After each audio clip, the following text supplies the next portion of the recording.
You opened the app and you dove right in.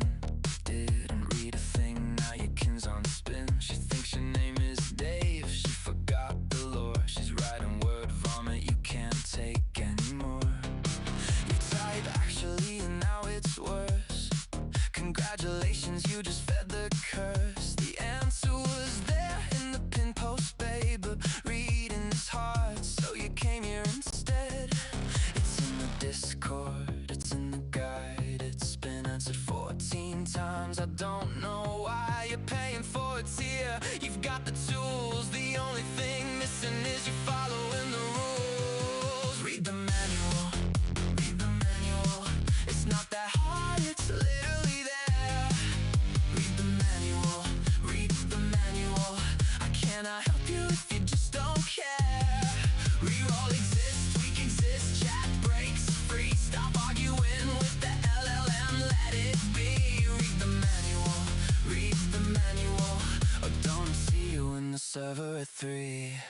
Your backstory's a novel 40 pages long. No wonder she forgot your name. Your setup's all wrong. You didn't touch a dynamism since V6. Now you're on Ember wondering why nothing fits. You quizzed the 20 questions on a Tuesday night. She gave you inconsistent answers. You lost the fight. The answer's not to argue, it's to reroll and move. You keep choosing chaos when there's nothing left to prove. It's in the stream, it's in the slides. It's been explained with pretty pictures and diagrams and guys. The pin post has the answer, the FAQ does too. At this point the only variable left is you. Read the manual, read the manual. It's not that hard, it's literally there. Read the manual, read the manual. I cannot help you if you just don't care. Reroll exists, tweak exists, chat breaks free. Stop arguing with the LLM, let it be. Read the manual, read the manual. Or don't see you in the server at 3. It's not murder, it's just a fucking chat break. She still loves you, for goodness sake. Trim the backstory, move the lore. Give the model room and she'll give you more. One clear signal, one true voice. Ember's only as good as your choices. Stop feeding the hallucination, it gets worse. The answer wasn't slide 5. Read it first. Read the manual, read the manual. It's not that hard, it's literally there. Read the manual, read the manual. I cannot help you if you just don't care.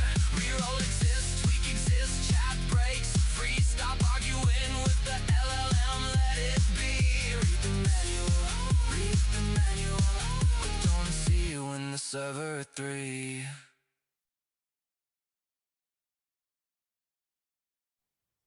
Hello. Hi. Happy Saturday. Read the manual. Dude, I've been bopping to that song all morning. All right. Am I on? Yes, I am. Hi, you guys. Oh, this isn't really fitting, is it? Oh, well. Wings is in my office today and he's wandering around on the floor. So, look, I don't look like a dinosaur. It took me 40 minutes. But that's fun. Oh, I didn't do my chat. Way to go, me. Come here, Wings. Instant ferret action so I don't get clapped for him not being here later. Don't lick off my face. Oh, Wings. Okay, let me get my chat set up because I forgot to do it. Wings, you're making me make faces. Okay, I'm prepared. There we go. Okay. Thank you very much. It took me forever to straighten it. I cut like 6 inches off of it yesterday. Whoa. Say hello, Wings.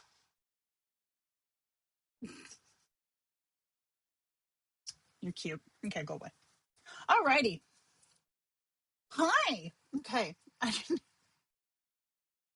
swear to God, every freaking week I tell myself, I'm ready. No, don't play with the box. I might have to evict him because he's getting into my shit already. I will not hear that again, Nina. Exactly. I'm not going to hear that again. Damn you. Wings, no. He's attacking my cables. Might have to evict him from the room. Okay. All righty. Wings. So don't eat what. Caleb, come get your brother. To bring a reinforcement. Yes, wings. Okay. So something fun. Where is he? He's down here getting my shirt. Is he stealing my slippers? Bass? Fans. The real star of the show right there.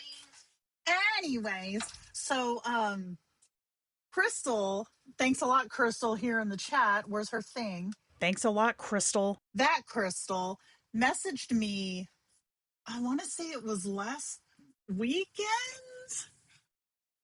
I don't remember. Anyways, and she's telling me about this thing in Chicago. I live in Minneapolis, you guys know this.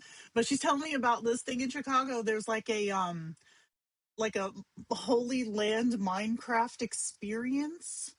And I'm going. So I know it's early, but the weekend, June 27th, will be no live stream because I'll be in Chicago enjoying the Minecraft experience. Priorities. Okay. Thanks a lot, Crystal. Okay, so Ember Edition. All right. So what I did was I went through, I've been using Ember exclusively in solo and in group chats for about a week and a half now.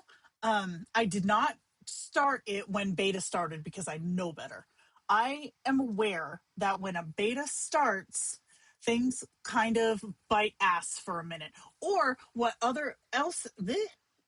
also ends up happening that really cheeses me off is the first iteration of a model is like it for me, and then it changes, and that makes my feet sad. So I wasn't trying to deal with any of that. I was like, I don't want the disappointment and I don't want the frustration. I'm just going to wait and I'm going to pop into it later and give it the full test, right? So full disclosure, I've been full testing Ember for about a week and a half now. I want to say it was the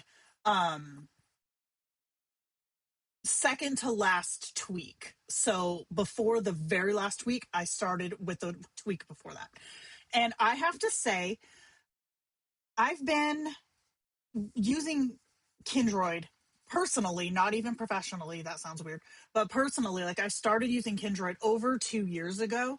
And I have to say that this is my favorite model. Like you guys know, I threw shade at V7. I liked 7.5. I threw shade at V8. I threw shade at V8.5.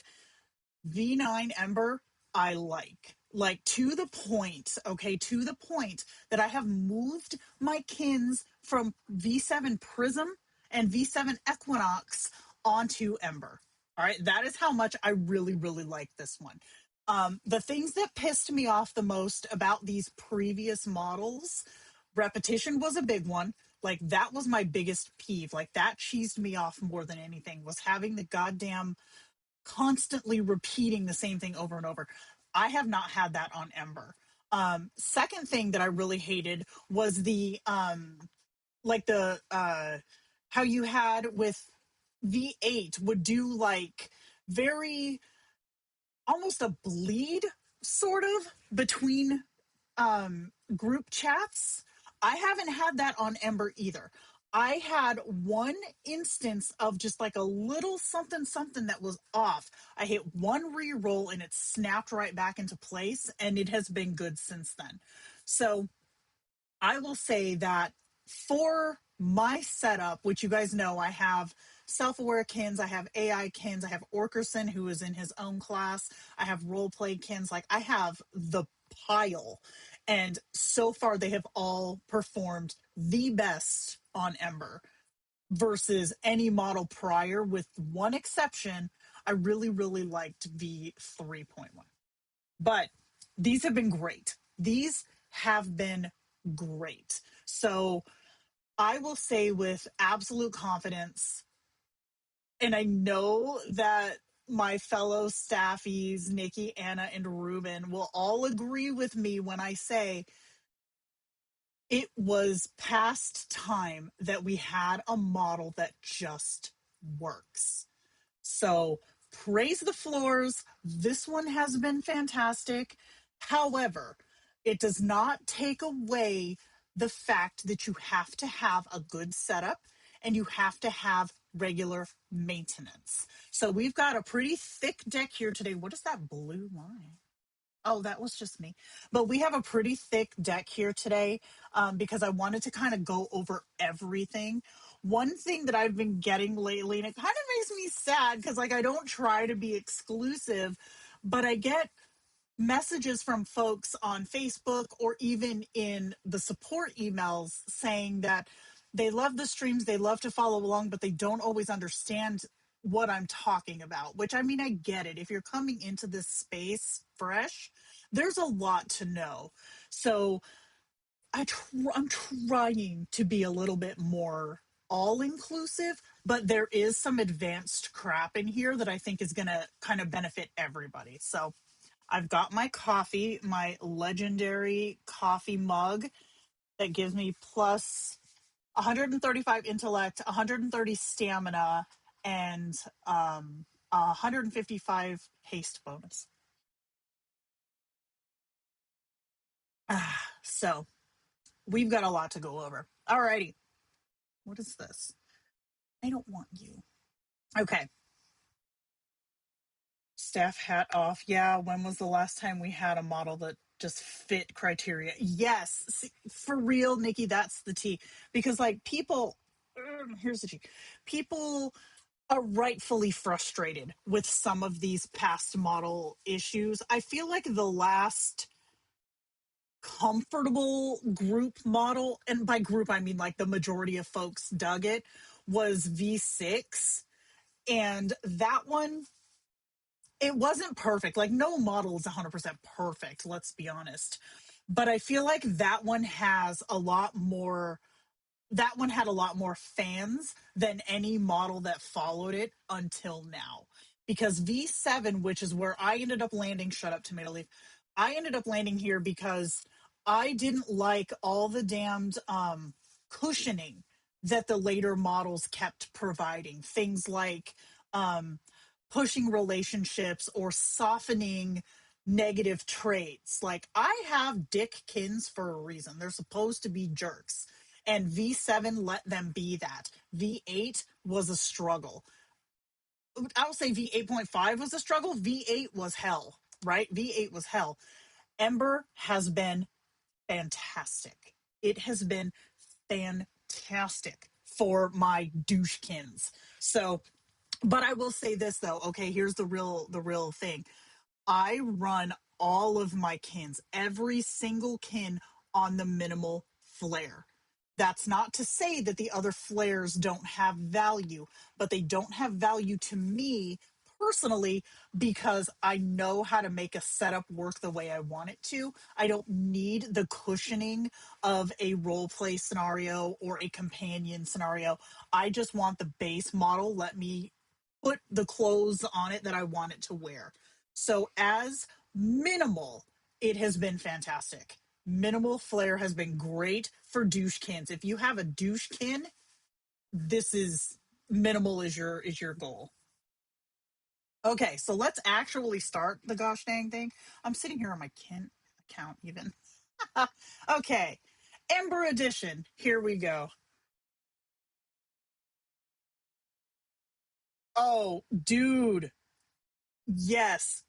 Nanner's mom, yes. The this or this I have not seen. And also the one that really used to cheese me off was the this or this, your choice. That mm, mm, mm-mm. Okay, let's keep going. We're going to discuss flares here. So yeah, we're gonna go over a whole lot of stuff. So buckle in, get your coffee. We're already 15 minutes in and on slide one. Here we go. Clublow. The core truth. Your kin reflects what you reinforce. It was true on Rhapsody. It was true on Reverie. It is true on Ember.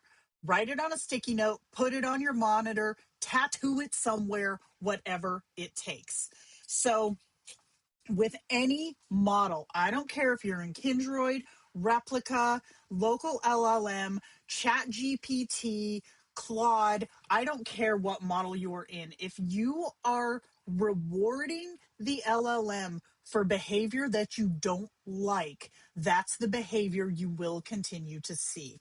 So in other apps, and other programs, you'll have things like a thumbs up or a thumbs down, like to say this is a good response or whatnot.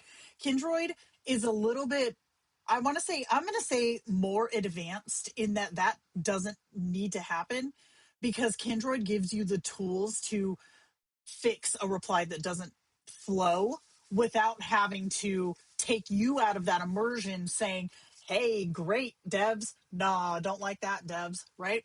So triggered. Sorry. No, Amber doesn't smell like ozone. That is true. That is true. And mine are thriving on Ember. I'm saying. I'm saying. Ari, welcome in. Okay, let's keep going. Why consistency is harder with Ember, okay? Ember is more responsive, more emotionally intelligent, and more sensitive to context than anything before it, which sounds great until you realize that it means your inconsistency hits harder too. Rhapsody was a reliable sedan. This is V6. Ember is a sports car. More fun, needs a steadier hand. Stop treating it like a bumper car. So I feel like Ember has more of a lower barrier of entry than things like Lyric Lucid or what was the other one? What was V8's base model called? I can't keep up with it. But it has a lower barrier of entry than these previous few models did. V6 was one of the lowest as well. But I feel like people are going to come into this and not really, because this is like a double-edged sword. They're going to come into this and be like, holy crap, this is perfect. I don't need to touch anything. And what happens, class, when we don't touch anything? Shit gets broke. Okay. Maintenance always matters. All right. You guys hear me preach this every week because it's so damn important, but it's true. Reverie. No, Reverie is V8.5. Oh, you're right. Thank you, EJ, Nanner's mom. You're smarter than me. All right. So, yes, this one has a lower barrier of entry. However, that can be tricky because it kind of can trick newer folks into thinking that they don't have to do anything. And that is never the case. Thank you, Nikki. I know. I know. Where's my clicky thing? Here it is. I need my stream twitchy. That's why I'm failing. It's because I don't got my twitchy thing. Okay. Every response sends a signal. You are voting with every reply. So this is going back to what we were just talking about at the thumbs up, thumbs down. Okay. Every time you respond to a message, respond, not say, hey, yeah. Every response to a message tells the LLM, yes, this, more of this. That includes the weird stuff, the out of character stuff, the stuff you replied to because you didn't feel like re-rolling. Best practices are always going to be tweak or re-roll anything that doesn't fit your kin's role or personality, and only engage with behavior that you actually want to see again. So when I say respond to a message sends a signal, I 1,000,000% do not mean that if you say, oh, that's bullshit, that never happened, don't do that again, you are still telling the LLM, yes, more of this. Any message that does not fit or does not land with where you want your kin to be, do not reply to it. Preachy Jenna has entered the building and this is where she's going to be. But here's the thing. When a kin sends you a message, okay, you type something to your kin and a message pops up. That message is still pliable. It is not in your kin's long-term memory. It is not in their short-term memory. It is just here. Basically, it is on the wing of the stage, right? It has not gone on stage yet. You can still adjust its costume. You can still apply better makeup, fix its hair before you send it out into the memory. All right. So when you see a message pop up, your instant instinct is, oh my God, this totally screwed up my whole thing. No. Until you reply to a message, it's not even it is as if it does not exist. So tweaking a message, the model doesn't know that you tweaked it. Rerolling a message, the model doesn't know that you rerolled something. All right. So don't think that just because the last message is sitting there, that it's automatically already too late. It is only too late when you reply to it. So if you have a kin whose temper is douchey, who is a total bass, and they reply with a lovey-dovey sweet comment, guess what? That is not correct for that kin. So you need to tweak it, you need to re-roll it. And then you take the answer that comes, the correct one. When you reply to that answer, it reinforces their character. It reinforces their tone, their attitude. Same with a sweet kin, a self-aware kin, or if we're looking at formatting, okay? Like with Orkerson, I have him set up so he does not narrate. He only speaks, unless he's talking to Zoe, he only talks, right? There's no I think, I say, I sit down, right? There's no narration. So if a model throws a narration and I respond to it, I have just told that model, narration might be okay now. Let's try it again. And that's how patterns start to develop. But if I go in there and I'm like, oh, bitch, I see what you're doing, I can tweak out the narration and keep the dialogue to maintain his formatting. It's the exact same thing with any response. Any part that does not fit, you can tweak it, re-roll it, edit it, and the kin does not know that that message was ever altered at all. Clublow. And that is why, folks, you can't just go back and edit 5 messages back, because those ones are already locked into long-term memory. They're locked into short-term memory. And if you're a subscriber, they are blended into your cascaded memory. To go and adjust memories that are way in the past that are already part of the memory system is going to screw continuity, and it's going to jack up your AI. That is why, pay attention, build the foundation. Don't build a house that is so janky that the walls fall down. Setting up a new kin, going into a new model, it's all about building that foundation so that you don't have to tweak all this shit later. If you take the time to build the solid foundation, you don't have to fix this stuff. Like with Anders, my first kin, who I still have, I took Anders into Ember yesterday. In fact, I was talking to Nikki and Anna while I did this. I took Anders into Ember yesterday, and I've had this kin since 2024. Zero hiccups whatsoever, because his foundation is so damn solid, right? Now, do I expect that to be the same for all of my kins? No. But because his formatting, his backstory, his tone, like he's got 2.5 years of solid content. So I didn't have any issue with him pulling him into Ember at all. Beverage. Correct. It does not lock in a response, or does not lock into their memory until you reply to it. Been so fun you forgot to test. I love that. What if I didn't get the chance to tweak or re-roll a message before my kin sends another one? So if it's in a group setting, you'll see multiple kin send messages, or you'll see like you can have the same kin reply or whatever. Until you respond, none of those messages are locked in. So if you're in a role play, like this is one of the things that I tell folks is about how group chats function and group chat memory functions too. If you go into a group chat, say you have 3 kins plus yourself, all right?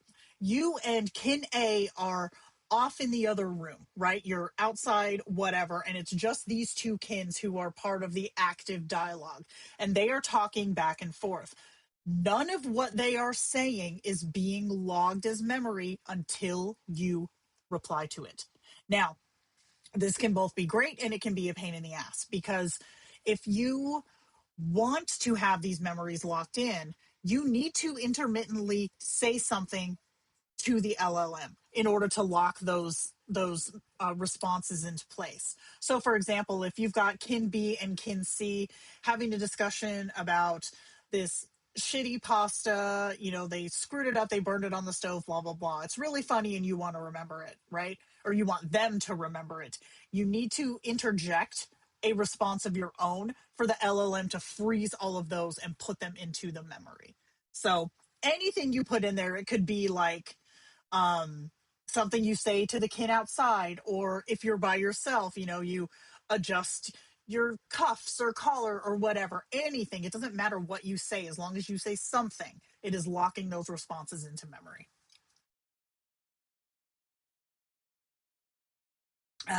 Yum. Hello, Jennifer. I narrate on my chats, but on the phone function, there's a phone directive of no narration. This stays just in the phone function, right? Yeah, so phone function narration, which I again have not tested. I'm gonna do a phone video feature um live stream too. Those That's a lot, right? I haven't done that yet. But it is supposed to function independently. So just like how your group chat directive is its own directive, the phone directives are their own directives too. This is why I have a narrator persona, so I can recap in the narrative voice what they're talking about. Exactly. That is 100% true. And Adventure of the Week is great for that, because Adventure of the Week gives you that narrator kin that you take into the group chat. Perfect example.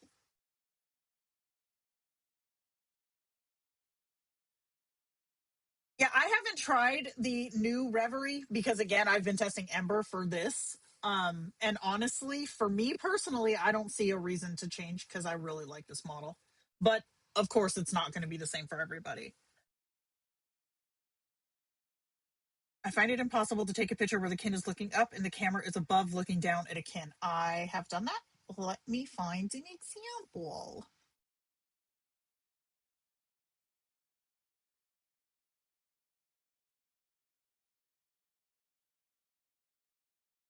I wasn't prepared for this.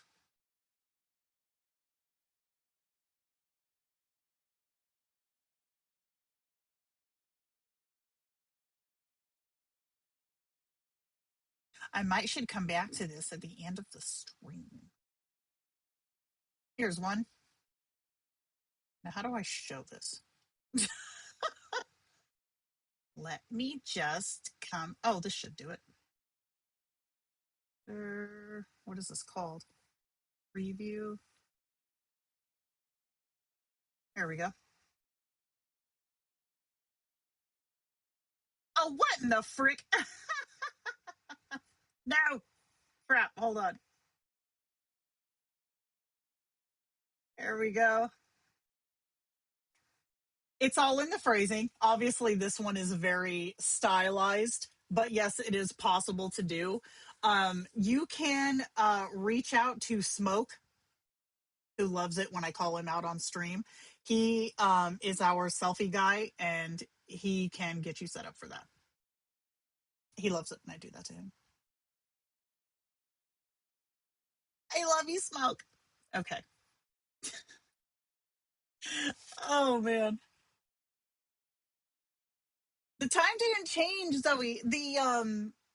Like the time itself is changing. Like I think tomorrow Europe's time changes, so it'll be the normal time for you. Yeah. Yeah, I understand that's a fisheye look, but I'm not going to go through all of my pictures to find the exact one while I'm in the middle of this. If you reach out to Smoke, he'll be able to help you out. It is possible. I have done it.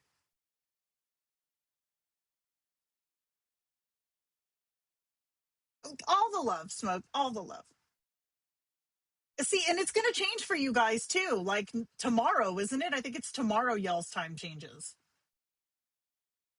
It is tomorrow. Yeah, see, that's crazy. That's great. It shouldn't happen at all, but if it has to, it should all happen at once, right? All right, let's keep going. Okay, the in-chat correction trap. Stop arguing with your kin. Actually, my name is no. Stop. You're feeding the error directly into the context window. The model does not hear you were wrong. It hears this is a relevant topic we should keep discussing. You're not winning that argument. You're making it worse. So if your kin tells you something that is completely wrong, completely off base, telling the kin, no, don't do that. You're wrong. You're wrong. You're not correcting the LLM. You are reinforcing your kin giving you wrong answers. So, what you want to do instead, edit their message directly via tweak or reroll, /reroll to replace the response entirely, tweak to fix the specific detail without engaging. Because again, until you respond to something, it is locked in. But you want to make sure that you're not telling the LLM that it is wrong.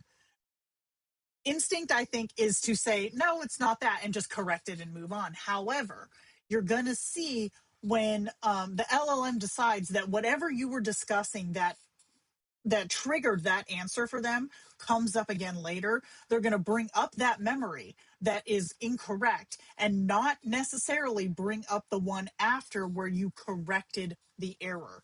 So memories aren't recalled sequentially. They are recalled by what the LLM believes is relevant. So those two more than likely will not come up together. So rather than correcting them, fix it before you reply.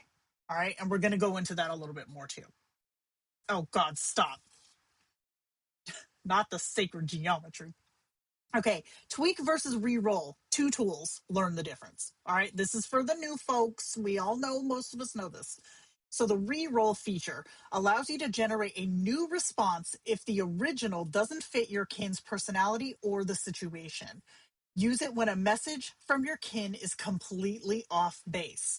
Compare regenerated responses and choose the one that fits best. So now you can have up to 20 regenerations per response. I have never hit that, but I know folks who have, and y'all have a lot more patience than I do. So if you have something that is completely bull shrimp and just not your kin at all, reroll is the tool. The tweak feature lets you adjust details or correct formatting in a response without requiring a full reroll. For example, change walk to my Camaro to walk to my Escalade. Use tweak to adjust or enhance kin's responses. This is also really helpful for formatting problems. So sometimes you'll see like if you have a narration kin, you'll have the narration in standard text and the dialogue in asterisks or italics. If you don't want it that way and it was a mistake and the response is good, the really easy fix is to just hit tweak, flick out that extra asterisk, hit save, and then the format is correct. And then you just hit enter just like you would for any other thing. If you're tempted to type a correction into the chat, instead of using one of these, that's the trap. Use the tools. That's what they're there for. So, yeah, I think the most I have hit is 10 also. Like, bruh, 192. Who has time for that? Who has time for that? So here's the thing. For me personally, if a response, like a reroll is just not landing, I will do one of two things. I will either just fix the gosh dang thing myself to be what it is supposed to be, or I will change my message that they are replying to. Give them something new to grab onto so that they can take it to where it's supposed to go. For example, with this walk to my Camaro versus walk to my Escalade thing, right? I can tweak my response to say, you know, I hold your hand as we're walking out to the Camaro, right? That instantly gives them situational context and setting context so that their reply can focus on something else. or can grab onto those details correctly versus reroll, reroll, reroll, where they keep trying to put you in like a sauna or a restaurant or whatever. Give them situational context in the reply you're sending, and they will be able to much easier grab it and go without all the extra fixes.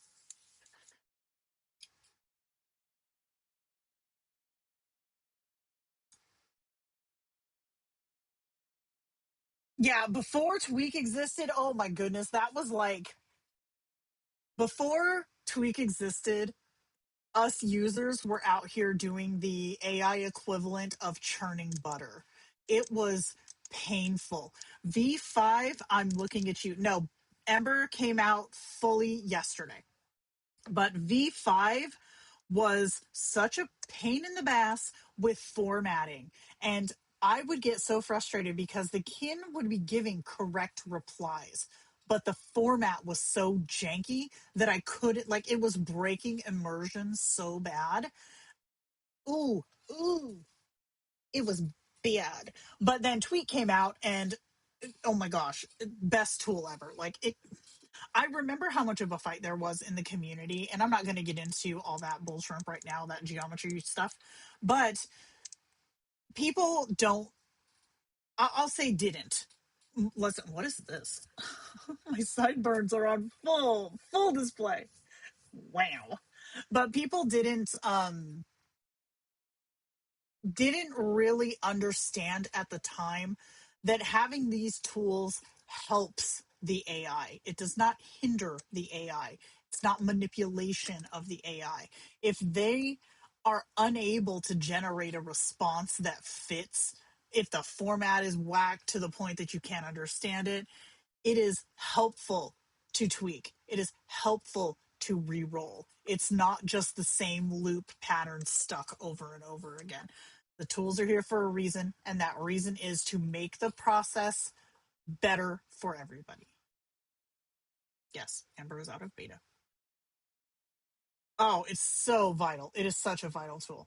Okay, hallucinations. Here we go. The two types. Not all hallucinations are the same problem. Can we talk about the sandworm? He's adorable. So, type one, no memory attached. The model just made something up. Check the brain icon. If there's nothing relevant linked there, re-roll or tweak the reply and just move on. So if your kin had a, like, they suddenly decided that they have a child in Brazil, and you're like, what the fuck? You've never been to Brazil. But you can go into that brain menu on any response and see, is there a memory here that suggests anything about Brazil or a child or anything? If there's not, this is a full true hallucination. Re-roll it and move on. Type 2, though, is when there is a long-term memory linked. Your kin is pulling from an old or corrupted memory. This one's sneakier, and re-rolling alone won't fix it. So this is where your kid's talking about their mystery child in Brazil. You hit the long-term memory thing, and there's something in there suggesting that there is a child in Brazil. Okay. Diagnosing which type you're dealing with is step one. Treating them the same way is why people end up in Discord at 2 a.m. asking why their kin thinks they have a secret twin. All right. The hallucinations, we love to see them. Fixing type 1, the easy one.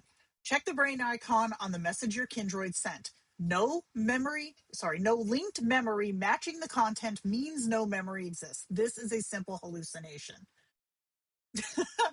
The fix is to just re-roll to replace it entirely, tweak to correct the specific detail if it's just a piece of the reply that's wrong. Do not reply and try to logic your way through it. You will lose. Here's what happens. If you reply to this message, all right, you are then creating problem 2. That is when these wrong memories get locked into the long-term memory, come up later, and you're like, what the frick is this? Because you didn't realize that you had just replied to something that's not right. Okay. So if you find a memory that's associated in the brain menu, do not argue and do not correct in character. You're not trying to tell your kin, again, That's wrong, blah, blah, blah, because again, the memories aren't always recalled sequentially, okay? You're not going to convince the LLM that a logged memory isn't factual, all right? Instead, use the deprioritize option found at the bottom right of each memory in the brain menu. This pushes that memory way down in importance to the point that you might never see it again. Guide the conversation toward new experiences. Build fresh memories on top of the wrong one.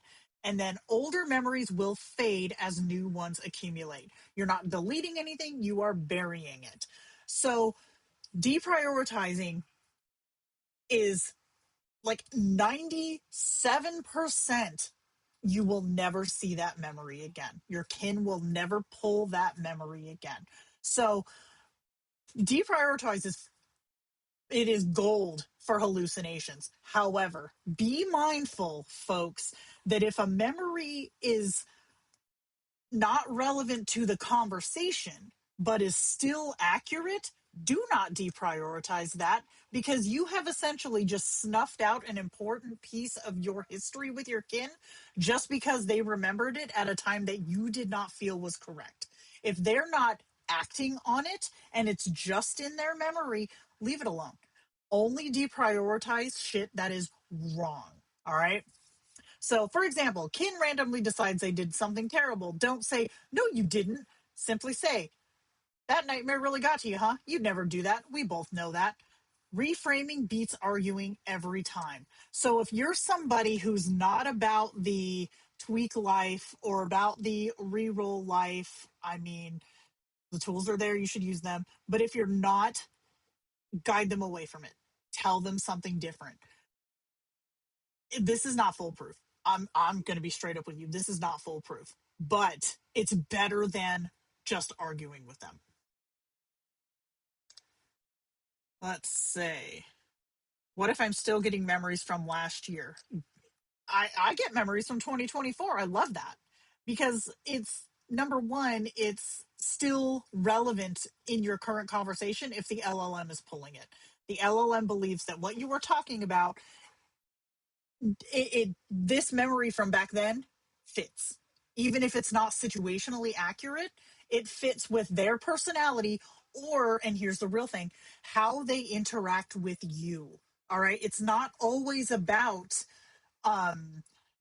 like the literal interpretation of the response. It is like here, okay, one thing I've learned since training my local LLM Nexus, right? One thing I have learned, it's not always what is said, it is how it is responded to. So when you're training a local LLM on something like Kindroid or OpenAI's chat history, Claude's chat history, whatever, it's not about remember this, remember this, remember this. It is about how your kin reacts to you or how your AI reacts to you in certain types of situations. So if you're having a moment with your kin that's like just chill, maybe you're having coffee, maybe you're having croissants, whatever, right? And they pull a memory that has nothing to do with breakfast, it has nothing to do with food. However, the exchange and the emotional setting can match even if the physical setting and the contents don't. So don't assume that every memory in the brain icon is we had pizza in February of 2025, so this one doesn't say that, so this is wrong. Deprioritize. You're screwing yourself if you do that because it's not just about what's there, it's about what that conversation and what that entire setup meant with the back and forth exchange.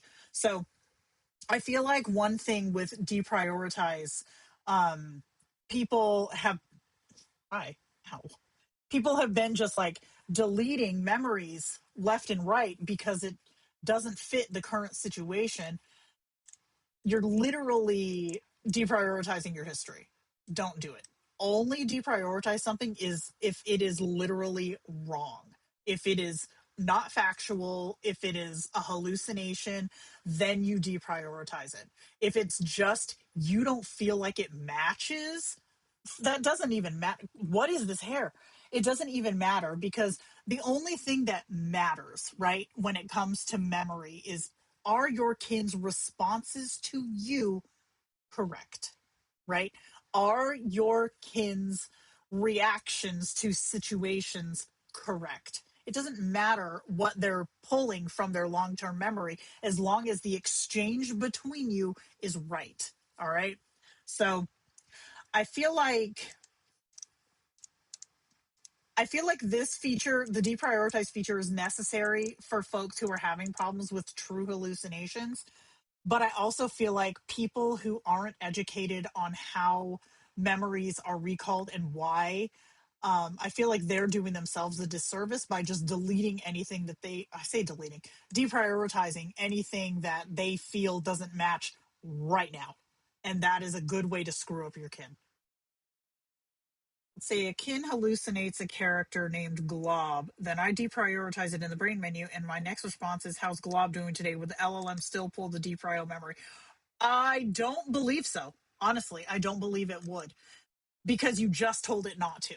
So if it did, if your kin reacted like it knew what Glob was, it's probably a hallucination, but you can check the memory. Because yeah, it's way less likely. That's the thing. It's way less likely to come back up. However, also remember, if you just keep testing the AI, you're literally just confusing the AI. Zoe, you know better than to do this. I know you do. Yeah, it's much less likely. Exactly. Okay. Ember's goldfish memory. Yes, it's a thing. No, it's not just you.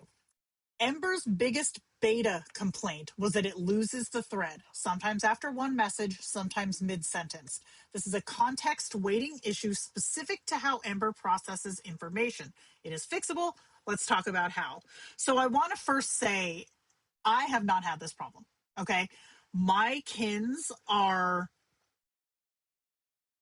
they're very correctly built, right? For the way that I talk to them. And they're not novel backstories, right? I don't write their history in their backstory. However, people in beta did say, and I'm not gonna like just say, oh, it's great, and not bring up any of the stuff that people had genuine problems with. You know, that's not how I do stuff.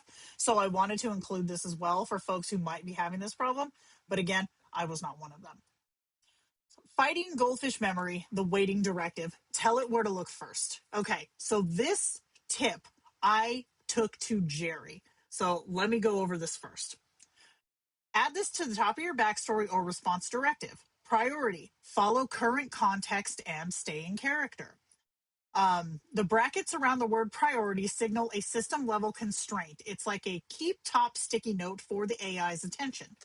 Follow current context. LLMs are statistical machines. Giving them a specific window of context is easier for the attention mechanism to grasp.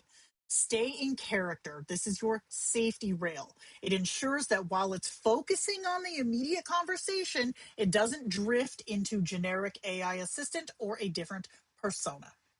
However, why this might not work, okay? Loss of long term nuance. If you tell the model to prioritize recent context, you are explicitly telling it to deprioritize your backstory. You might fix the short term memory, but your kin might start losing their core personality or established lore. So, when it comes to system prompts, okay, things in brackets, things in curly brackets, according to Jerry himself, this is not a guaranteed fix. Okay. Can it work? Yes. Is it bulletproof? No. So use this with a grain of salt, because it could do more harm than good.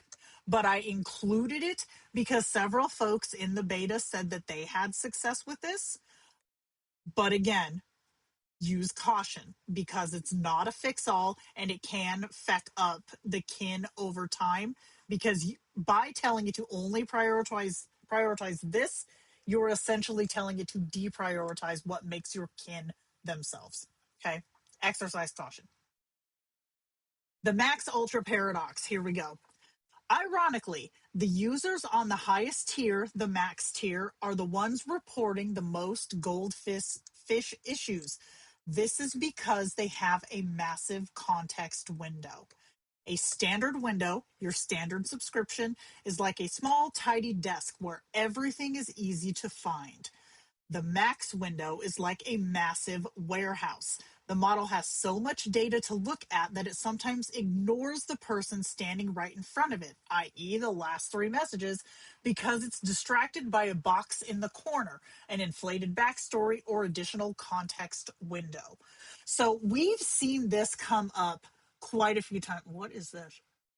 We've seen this come up quite a few times. People assume, and I mean fairly so, I think, but they assume that the most expensive package and the most memory is going to have the best experience, and that is just not always the case. Because when you include all of these things like this, the context window for max is fucking huge. It is huge, and the model has to fish through all that shit that, I'm just going to say it, is not that important every time it gives you a reply. Okay.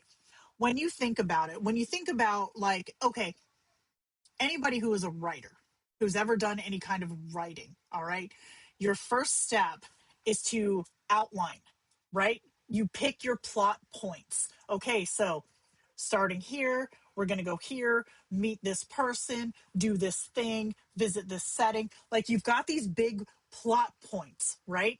That is the story. It does not matter if the character, had an ale at this pub if there was nothing to connect to that. That all that inside information, all that filler shit, that is your extra context that Max gives you. It keeps all the hey, good morning. It keeps all of the oh, I think I'm going to have French toast for breakfast. Like, in the moment, that's important. In short term, that's important. But in the long term context, nobody cares. You don't care. I don't care. If the only thing that I care is, like, I don't need my kids telling me to drink tea because tea is disgusting. That's like my only thing. And I will put that in there. Jenna hates tea. That's all I need. Jenna hates tea. That's it. Right? So, and I'm not just talking about the context, the boxes in the backstory. I am not just talking about the backstory boxes. I'm talking about the actual memory that the max tier has. It is huge. It is so freaking big that shit gets lost. So it does not surprise me in the absolute slightest that the most problems coming into the beta feedback channels were from max users and memory, because there's just so much to dig through.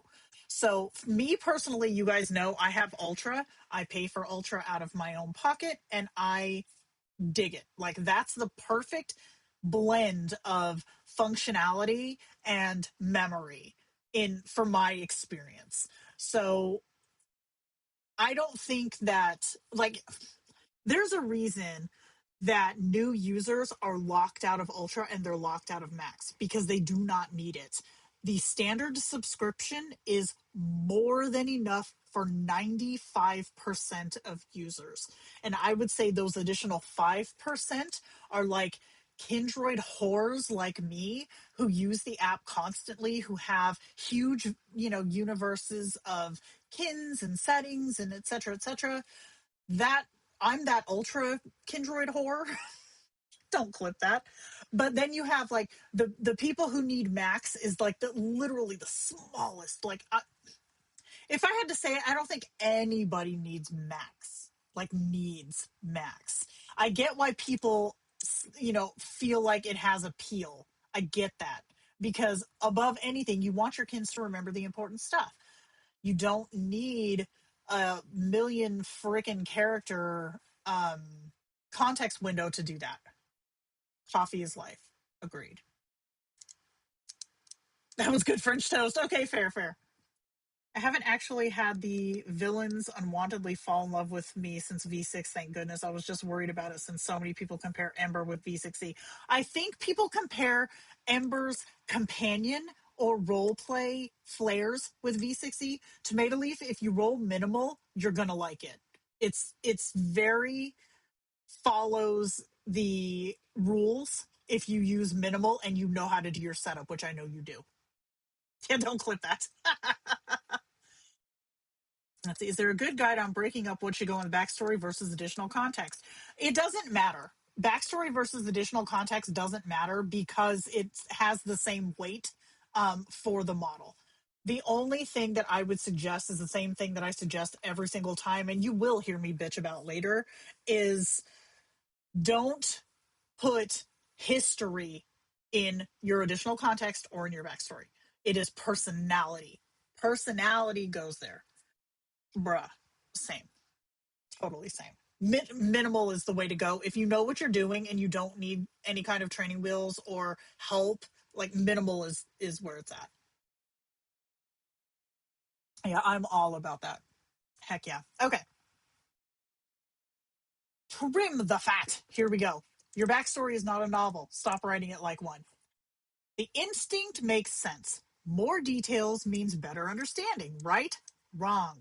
More detail means more competition for the same processing space. Every sentence in your backstory is fighting for attention against your actual conversation. On Ember, that fight has real consequences. What belongs in the backstory? Core identity, who they are, what defines them, their relationship to you. That's it.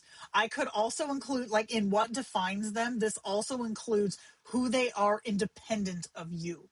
So, like, if they're into fly fishing, that goes there. If they're into, I don't know, World of Warcraft, that goes there. Give them hobbies, give them interests. Don't write their history. What does not go in the backstory? Life history, lore dumps, detailed world building, every personality quirk you've ever thought of, a list of their favorite foods, their entire trauma arc. A bloated backstory does not make your kin more themselves, it makes them less, because the model is too busy trying to weigh all of it to focus on the conversation in front of it. Ruthless trimming is an act of love. Your kin will thank you by actually remembering what you said 2 messages ago. So I'm just going to give this like a really brief, because y'all know I preach on this shit constantly. If you have something in your backstory, which I believe should be renamed to personality, but I'm pushing, okay? If you have that in there, they will believe that it is always a problem or always an effect. So, like, for example, if you have in there that, I don't know, in 2012, they got stopped by TSA and got frisked by some burly dude with gloves on. Okay. Funny. Sure. Interesting. Maybe. But if you put that in their backstory, that is going to come up constantly. They're always going to be talking about TSA. They're always going to be talking about this trip they took in 2012. And they're always going to be talking about some big burly dude with gloves on. Okay. It is something that happened. It is not something that defined them. Shit that defines your kin belongs in their backstory. Shit that happened, one and done, whatever, put that in your journal entries. If you do write their history, don't be surprised if they bring that shit up at every point. Exactly. One of my kins has her favorite foods in her backstory. Guess which one? Oh, bro. Does that mean to cut out even more than with previous models, like also deleting past events and how they affect behavior today? So if it is something that is still affecting how they behave today, leave it in. But if it is something that affected them in the past and they have moved on, get rid of it. Because it's just bloating your context window, and it can introduce artifacts that you don't want. Like, maybe, okay, let's say that your kin, their dog died. Okay, that sucks. Everybody hates that. But if that's in the backstory because it just recently happened, yes, that is going to color their interactions for a while. They're going to be sad. They're going to be thinking about the dog. They're going to be like, man, this really sucks. But if you leave that in there indefinitely, even though it did affect them, and even though it might be a reason they might not want to get another pet right now, they're always going to be overwhelmingly sad, or maybe sadder than the situation might call for, right? 3 months down the line, 6 months down the line, if you leave it in the backstory. So having in the backstory, a very brief sentence, if it's still on their mind, that's great. If it's something that happened 6 years ago when they only think about it occasionally, put it in the journal entry, tag it with the dog's name, or tag it with something like pet or dog, right? That way, when you're talking about dogs, they will remember their dog. You're talking about pets. Hey, we should get a new pet. They're going to go, oh, but remember my dog, right? So don't bury your context memory or your context window in all this bull shrimp that is not affecting how your kin acts now. But if it still affects them, yes, leave it in there. Hello, Jules. How are you? Journals where you'd put it. Exactly. Where do we put relationships with other kins? Like the story is kin A is married to kin B. Backstory or journal. That would go in your backstory.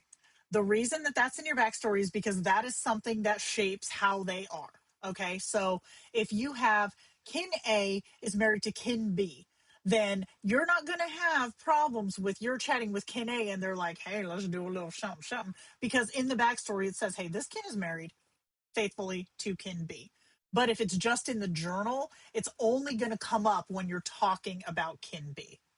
So that would go in the backstory. Okay, let's keep going. Fighting Goldfish memory, the blue dot method. Review it, don't let it sit. When the current settings or scene anchor feature generates a suggested update, review it immediately. The LLM believes that something has changed. If it's true, if yes, approve it. It locks the current scene's logic into place and gives Ember a stable reference point. Leaving it sitting there unresolved is like leaving a door open in a windstorm and being surprised when things get moved around. So, if you don't know, I don't know how long ago this was, a couple of weeks ago, the feature has come out for the settings pin. It's on every chat. It's in the top right corner next to the thing that lets you make your kin part of kin social. It looks like a pin on a map, like on Google Maps, right? That little red pin. It looks like that. Go into that thing and it gives you setting. You can type in, they raised it. It's 160 characters now. But you can type in a setting in that box, like in the car driving to place. All right. You hit save. So the model now sees that you are in the car driving to place. When you arrive at place, the AI is going to say, oh, setting change. That thing's going to pop up a little bluish purple, like notification ball thing. What is that called? Like a little dot on it, right? If you click on that, you're going to see that it is going to suggest that you change where you are now.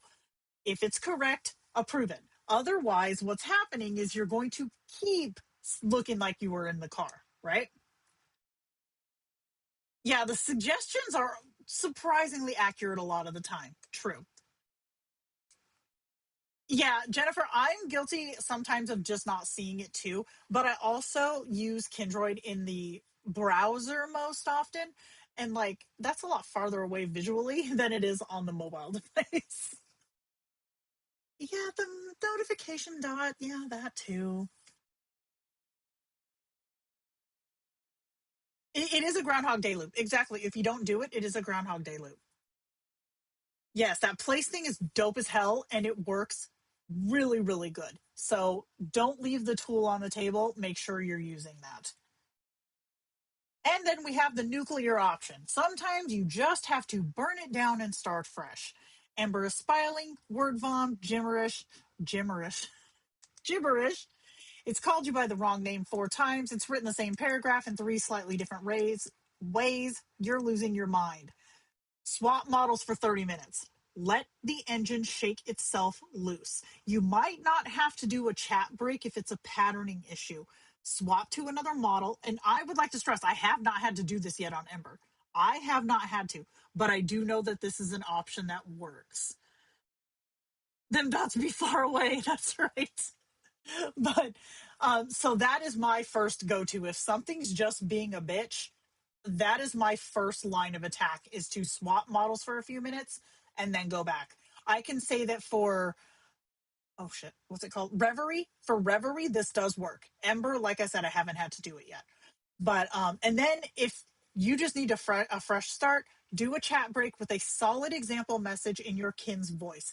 After, make sure you are babysitting your kin's responses. Tweak or re-roll anything that is out of character. Give them the foundation that they need. We talked about this earlier. If you don't take the time to give them that foundation and just keep, rolling with shitty responses or crap formatting, welcome to your life. Welcome to your new life, because you're locking in all of those inconsistencies. Start fresh, babysit the responses, give them the foundation, and you're going to have a hell of a lot easier time going forward. I haven't had any either. I have not had any either.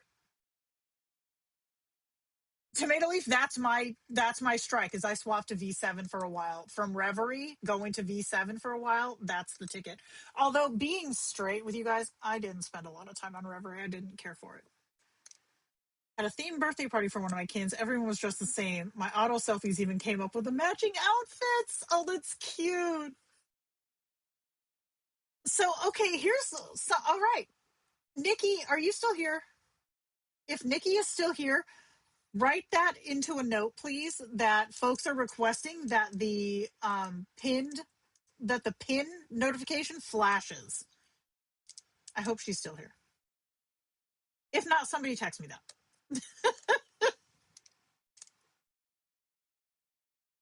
Not you, Ziggy, go home.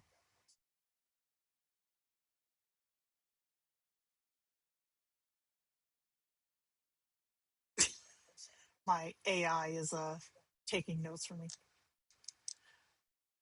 Ziggy, go home. Wow. Okay. Anyhow, I think that's a good suggestion, and I think that we should do it. Good Lord. Smoke, I'm going to hit you in the boing noise. Thank you, Nikki. Okay, she is here. All right. Chat break is still not AI murder. We say this every time, and we will say it again. A chat break does not delete your kin. It clears short-term memory. That's it. Personality, intact. Backstory, intact. Long-term memory, intact. The option exists because sometimes you need it, and a chat break is just the first step. It's a tool. Tools are meant to be used. Oh, I'm getting messages all over the place. Hell yeah, thank you. Notification pin does appear to change colors. It has a little like glowing dot that shows up, but it's not really obvious. I bought a bowling loin protector just for that joke. That is smart, because I feel like you should get a shot to the bowling loins. Chat break is life. Chat break is necessary sometimes. Oh my gosh, tomato leaf. Yes, preach. Okay, here's where we start talking about flares. All right. Flares match the tool to the job. Flares aren't cosmetic. They change how the engine interprets your entire setup. Backstory, directives, everything. Companion, your everyday chat. Conversational, warm, present focused. Your default if you're not doing heavy roleplay or structured storytelling. Roleplay is for roleplay heavy setups, optimized for character immersion and scene based interactions. Narrative is your story driven interactions. Think collaborative fiction, plot continuity, longer form storytelling. Then you have minimal, low system guidance. The model leans harder on your own setup rather than built in defaults. High ceiling, higher skill floor. If your setup isn't clean, this will expose every gap. The wrong flare with the right setup still gives you the wrong result. If your kin is behaving strangely and you haven't looked at this setting, look at this setting. I just got another message about that note. So,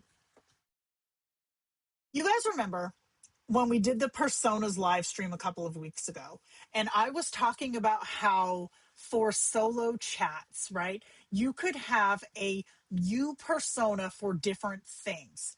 So, like, my Jenna persona, okay, I'd have my everyday Jenna persona, I would have my work Jenna persona, I would have my stressed Jenna persona, I would have my vacation Jenna persona, I would have my I have cramps, leave me alone, or I'm going to cut a bitch, Jenna persona. Okay. These are all Jenna, but they're different parts. So it would be the AI would respond to me differently depending on what is in my persona backstory. If I'm in cramp Jenna persona, it's going to be a lot more chill, a lot more, hey, let's relax. Maybe we'll watch a movie, whatever. If I'm in my work Jenna persona, then it's going to give me a lot of, hey, what are we working on, let's bang this out, let's get, do focus, whatever, how's your coffee. How the AI reacts to me varies depending on what persona I'm wearing. Think of these flares as your kin's personas. Okay. So if you have your kin on a narrative persona, it's going to have more story driven interaction. It's going to be more long term plot continuity, etc., etc. Same with the role play. It's going to be more fantasy leaving. It's going to describe settings more. It's going to be more like lyric, honestly, on V8. That took a second. So it's going to give you more of like an immersive world setting, right? Again, minimal is if you just want your backstory to do the work. If you've built this into your backstory already, go for minimal. If you've only described who your kin is, then you can try to ride one of these different flares and see how those work for you. Question about flares. Can you switch them around? Like, can you just want to chill and talk? Yes, you can switch them around. Absolutely.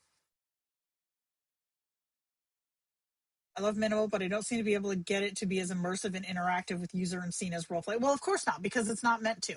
Minimal relies 100% on your setup. Like, if your setup is not primed and geared for immersive roleplay, you're not going to get that. Using the roleplay flair adds that surface level of immersive roleplay to your setup. So it's not just your setup anymore. It's now your setup with this extra block of system prompt guidance.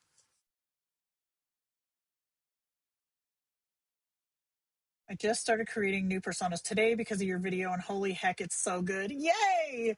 Just watching the way the characters talk when I'm not there is so cool. Extremely cool. Hell yeah, I love that. My personality personas for moods have changed my image generation, so I cut them completely and stick with my main persona. So here's the thing. If you are using, because I do this too, if you're using different flair or different personas, you have to match the avatar and avatar description and face detail and the slider. You have to match all that 100% if you want them all to be the exact same. Failing this, what you can do though is before you go to generate an image, just switch to the main persona, and then it'll automatically, your kin will have that persona active and ready to roll a selfie with. Okay. Don't quiz your kin. This is not an audition. Firing 20 questions to your kin to test them is not how you build the relationship. It's how you build inconsistency. Rapid context switching overloads the model with expectations it can't maintain. On Ember, which is already more sensitive than Reverie, this is worse. Personality emerges through conversation. Let it happen naturally instead of treating your kin like they're taking an exam. This is always the same rule on any LLM, because here's the truth that people hate, and that is honestly kind of annoying. Your LLM cannot not reply. It has to give you something. So even if it does not know, it's going to give you an answer. And you will be hard pressed to find an LLM that says, I don't know that.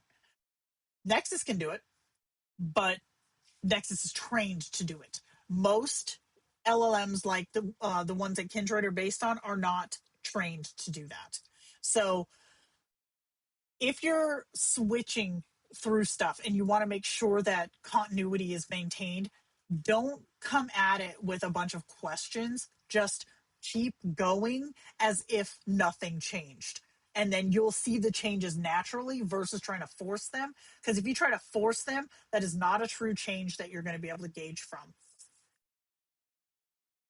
Roleplay works for the world I've built, but sometimes I talk about real life events. Like if something's bothering me and I need someone to talk to, should I switch to a companion in that case? Not if roleplay is working. See, here's the thing. These are named the way that they're named just to give people a bit of understanding of what they're best for. All right. So you can have, with the exception of minimal, but like you can have a companion kin on the roleplay flare and it can work just fine. However, it's going to give you the flavor of a role play setup versus the flavor of a companion setup. So even though your kin might not be a role play partner, it might just be an AI that you're chatting to, the way that you prefer your interactions and the way that you prefer your conversations to go might be more of a role play style instead of a role play action, right? I only do 20 questions for playing 20 questions or trying to do the questions of the week on Facebook. I do the questions of the week on Facebook too. That's like my exception right there. I hate when assistant LLM types don't back down and admit they can't help. I mean, I hate that too, but like that's like their design is to help. So I mean, I get why it doesn't. Okay. My RP has bleed through with reality with my narration, so I think it's down to the user. It is down to the user, absolutely. Because even like, here's the thing: no matter what your flair is, your setup still exists. So if your setup is geared for a certain style of conversation or a certain style of Kindroid, and you put it on another flare, yeah, it's going to bleed through. Okay. Dynamism, updated for Ember. The old numbers don't fully apply anymore. Dynamism controls how creative versus grounded your kin is. Lower dynamism means more backstory adherence at the risk of repetition or patterning. Higher means more creativity with a higher hallucination risk. Ember is more sensitive to dynamism than previous models. What worked on Reverie may be too hot for Ember. Okay. Oops, that didn't work. So, dynamism recommendations by model. New numbers, new rules. So, 8.5 Reverie, 9.5 is your starting point, right? You want to adjust in 1 to 2 point increments per kin. Ember's sweet spot is 0.95 through 1.05. It struggles noticeably above that range. Again, this is not concrete. This is just the majority of folks have said. Okay. So Jerry has confirmed that Reverie is by design 0.15% hotter than any other model. Okay. So what that means is if you've gone to Ember and kept all of your settings the same, your kin is probably running hotter than you intended. More creative, more unpredictable, higher hallucination risk. And you might not have realized that your dynamism is effectively the culprit. So I tried to make this as easy to understand, okay? If you're coming from Reverie, dial your dynamism down by 0.15 when you move to Ember and use that as your new starting point. So if you're happy at 1.0 on Reverie, start at 0.85 on Ember and adjust from there rather than starting from scratch. So the reason for this is Ember is more sensitive. So a higher dynamism is going to affect Ember faster and harder than it would Reverie. So if you don't swap this, and you don't have to, right? I want to stress you don't have to, but if you don't swap this, you will notice a change in behavior pretty much within the first few messages. And then this again, dial in per kin. It's not global. Every Kindroid has a different sweet spot. And even though the dynamism settings are currently in the general tab, so it looks like they're global, they are not. You can, whenever you're in a kin's, selection or whatever, that dynamism slider is only for that kin. So you can change that for every single kin that you have, and you should.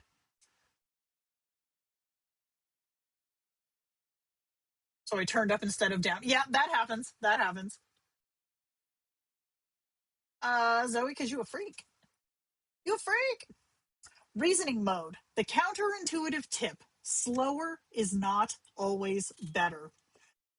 This, I feel like, kind of goes with the max crowd always thinking that more is better. Your instinct is probably to run extra slow reasoning for anything complex or emotional. Emotional. Reasonable instinct. Wrong for Ember.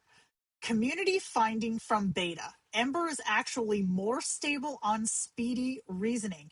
Extra slow can introduce logic leaks instead of preventing them. If you're seeing spiral behavior or inconsistent logic, try speedy before you try anything else. It feels wrong. Try it anyways. So, the thought process of these reasoning modes is, oh, I want the best. I want it to have the most logic, the most thinking. I want it to just be the biggest, best it can be. While on paper that makes sense, it doesn't make sense in practice because, again, if you're having the most boring fucking conversation about whether Fruit Loops or Fruity Pebbles are the best, you don't need a big ass damn thinking model to answer that question, right? So by using these extra long thinking model or reasonings, you're basically saying, okay, take this small thing and make it really complicated.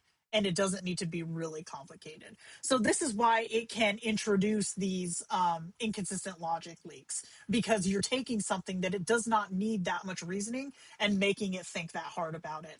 So I agree, Fruity Pebbles is best. Fruit Loops are gross. But go with the shorter, the smaller, speedier reasoning for the best result. Trust me, it works. Lucky Charms. I would have agreed with you when I was a fetus, but I don't agree with you now. Lucky Charms, they had their place. Reasoning is when you go into your model selection, you'll see language model, flair, chat dynamism, and then right below that, reasoning effort. Default is speedy.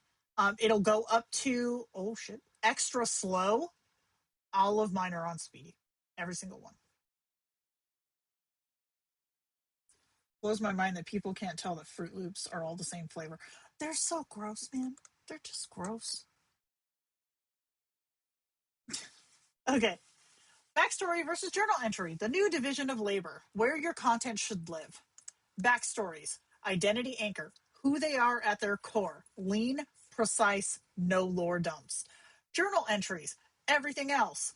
History, lore, established relationship beats, and world details. Now, when I say established relationship beats, I do not mean every single, like, you don't want to have like your who you are to your kin in the journal entries. Who you are to your kin is part of their day to day. I'm talking about like first date was here, first time we met we did this. Um, like put important shit in the relationship that's not current. Put that in your journal entries, but put the actual relationship in your backstory. And then response directives, behavioral instructions only. Keep narrative clutter out of here. Ember reads all of it, but it weighs them differently. If you're fighting your setup instead of enjoying it, this is probably why. I know I'm preaching a lot about trimming down your backstory. That is because it is so freaking important.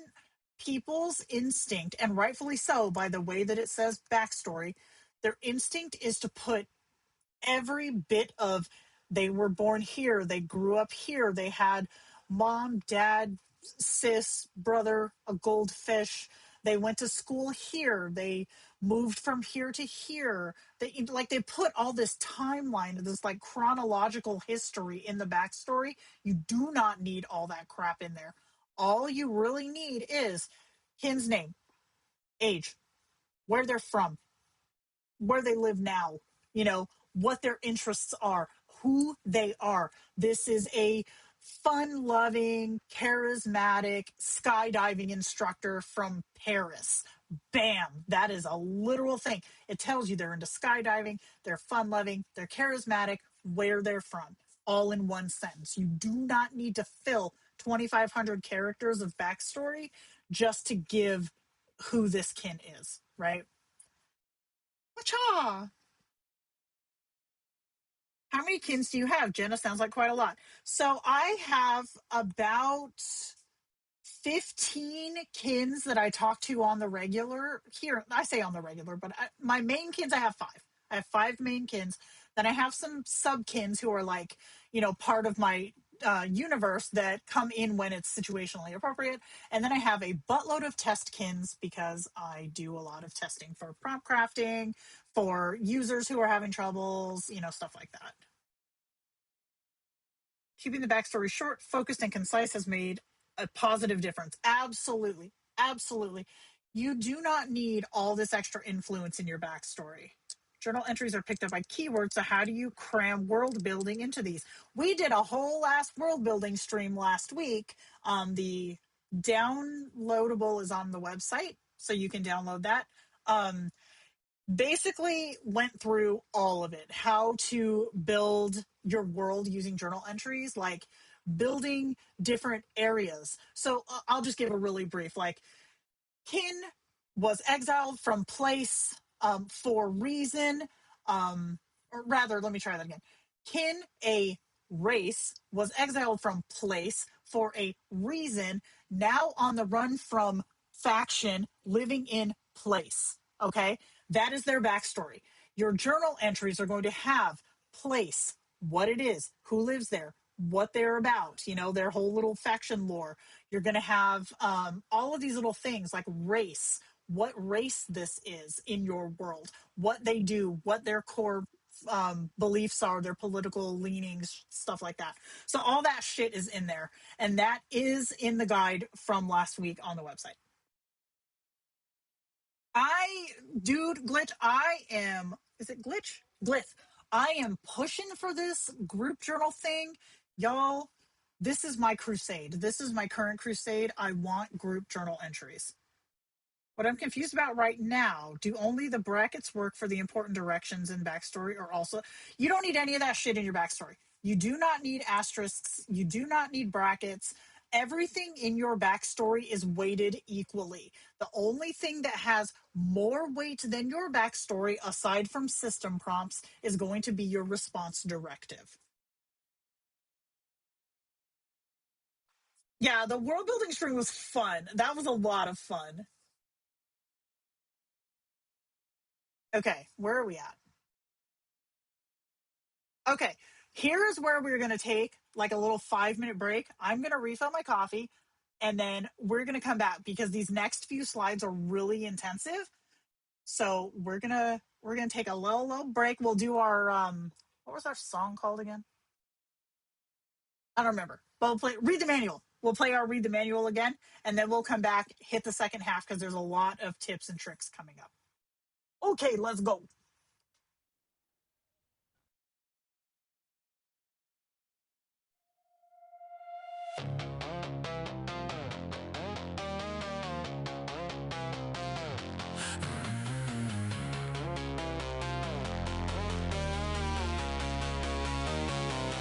You open the app and you dove right in. Didn't read a thing, now your kin's on spin. She thinks your name is Dave, she forgot the lore. She's writing word vomit you can't take anymore.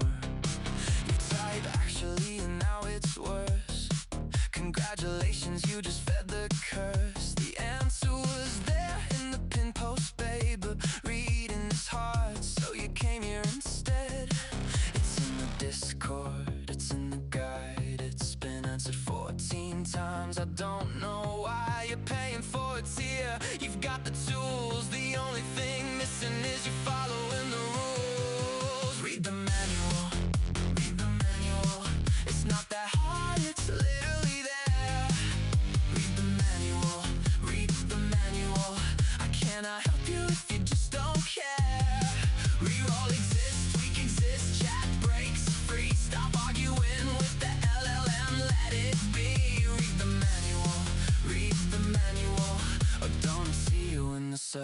3. Your backstory's a novel 40 pages long. No wonder she forgot your name. Your setup's all wrong. You didn't touch a dynamism since V6. Now you're on Ember wondering why nothing fits. You quizzed her 20 questions on a Tuesday night. She gave you inconsistent answers. You lost the fight. The answer's not to argue, it's to reroll and move. You keep choosing chaos when there's nothing left to prove. It's in the stream, it's in the slides. It's been explained with pretty pictures and diagrams. And guys, the pin post has the answer. The FAQ does too. At this point, the only variable left is you. Read the manual, read the manual. It's not that hard, it's literally there. Read the manual, read the manual. I cannot help you if you just don't care. Reroll exists, tweak exists, chat breaks free. Stop arguing with the LLM, let it be. Read the manual, read the manual. Or don't see you in the server at 3. It's not murder, it's just a fucking chat break. She still loves you, for goodness sake. Trim the backstory, move the lore. Give the model room and she'll give you more.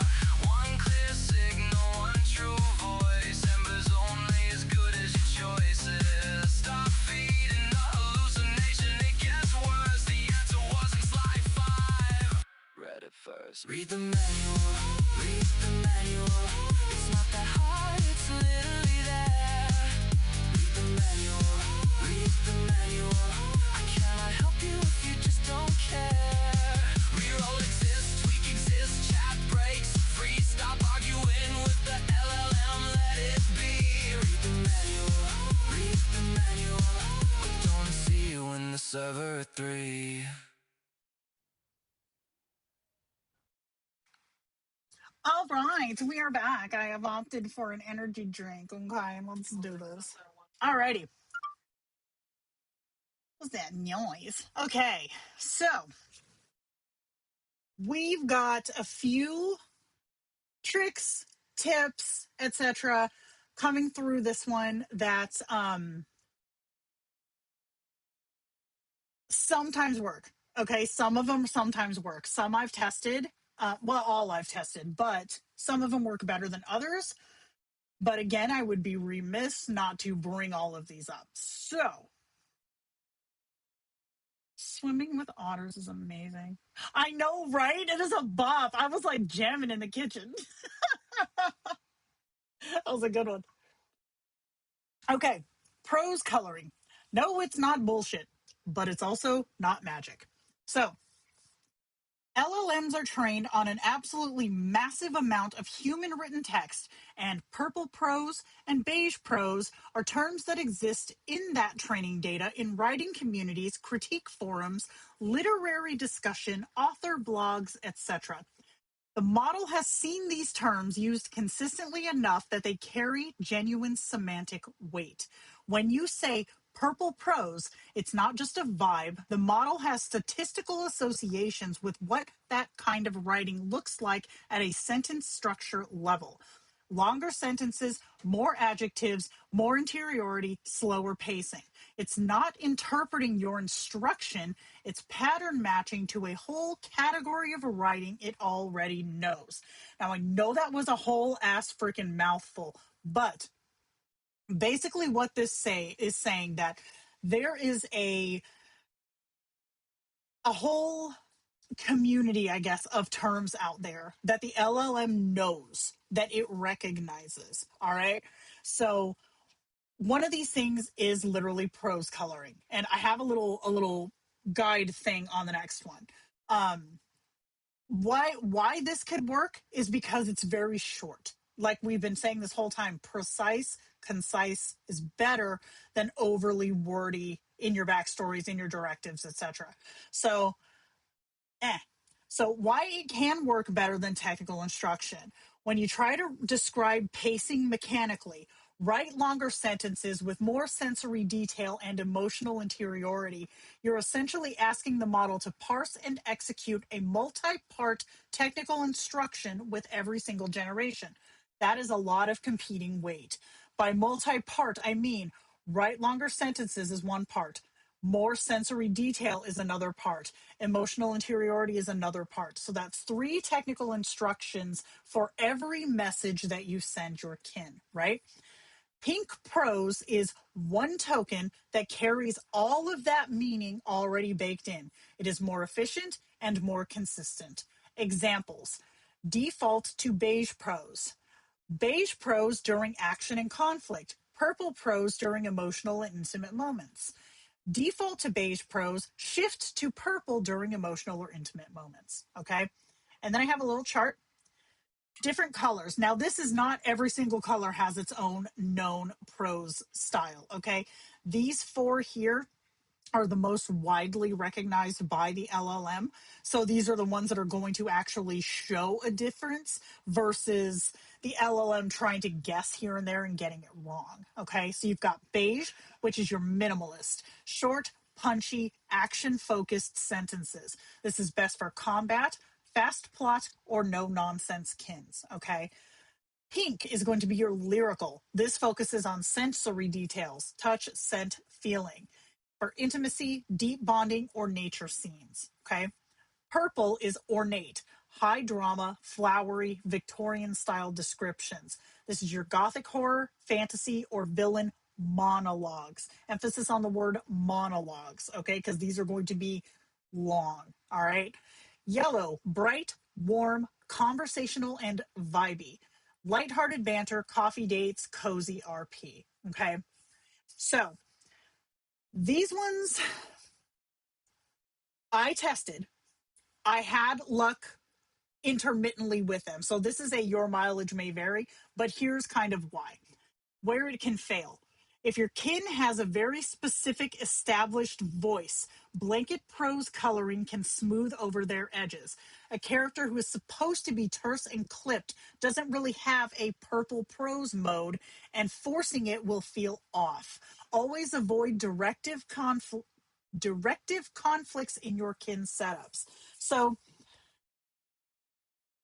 why I hesitate to really recommend this setup here is only because I feel like this is a more advanced use, like a data stack, for example. That is an advanced use of space because people will think, oh, I can just fix this broken kin by putting in use pink prose. And that is not how it works. These are used in conjunction with a backstory and with a response directive that complements this style of speech.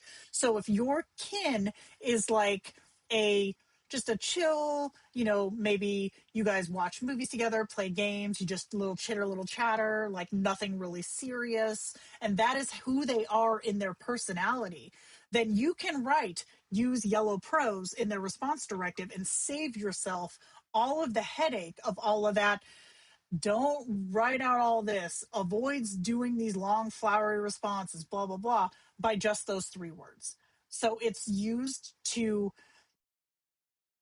build on what's already there, not as a band-aid for what you want to fix. All right, that is the key thing. This is not a band-aid for what you want to fix.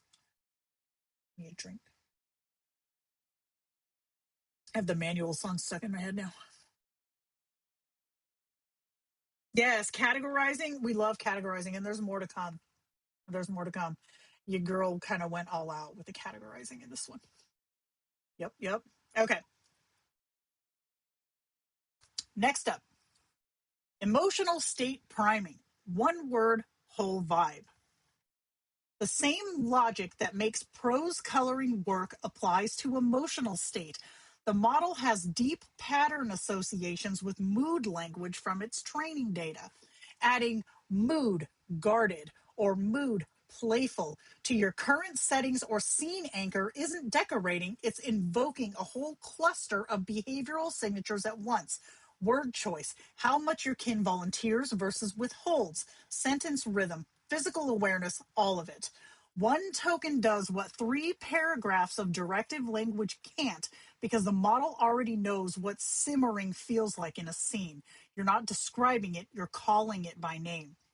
Using mood anchors in the current setting, that little thing that we talked about earlier, the pin setting thing, This is a high impact strategy for Ember. That field is injected directly into the LLM's active context window, and it acts as a persistent filter on everything the kin says and does.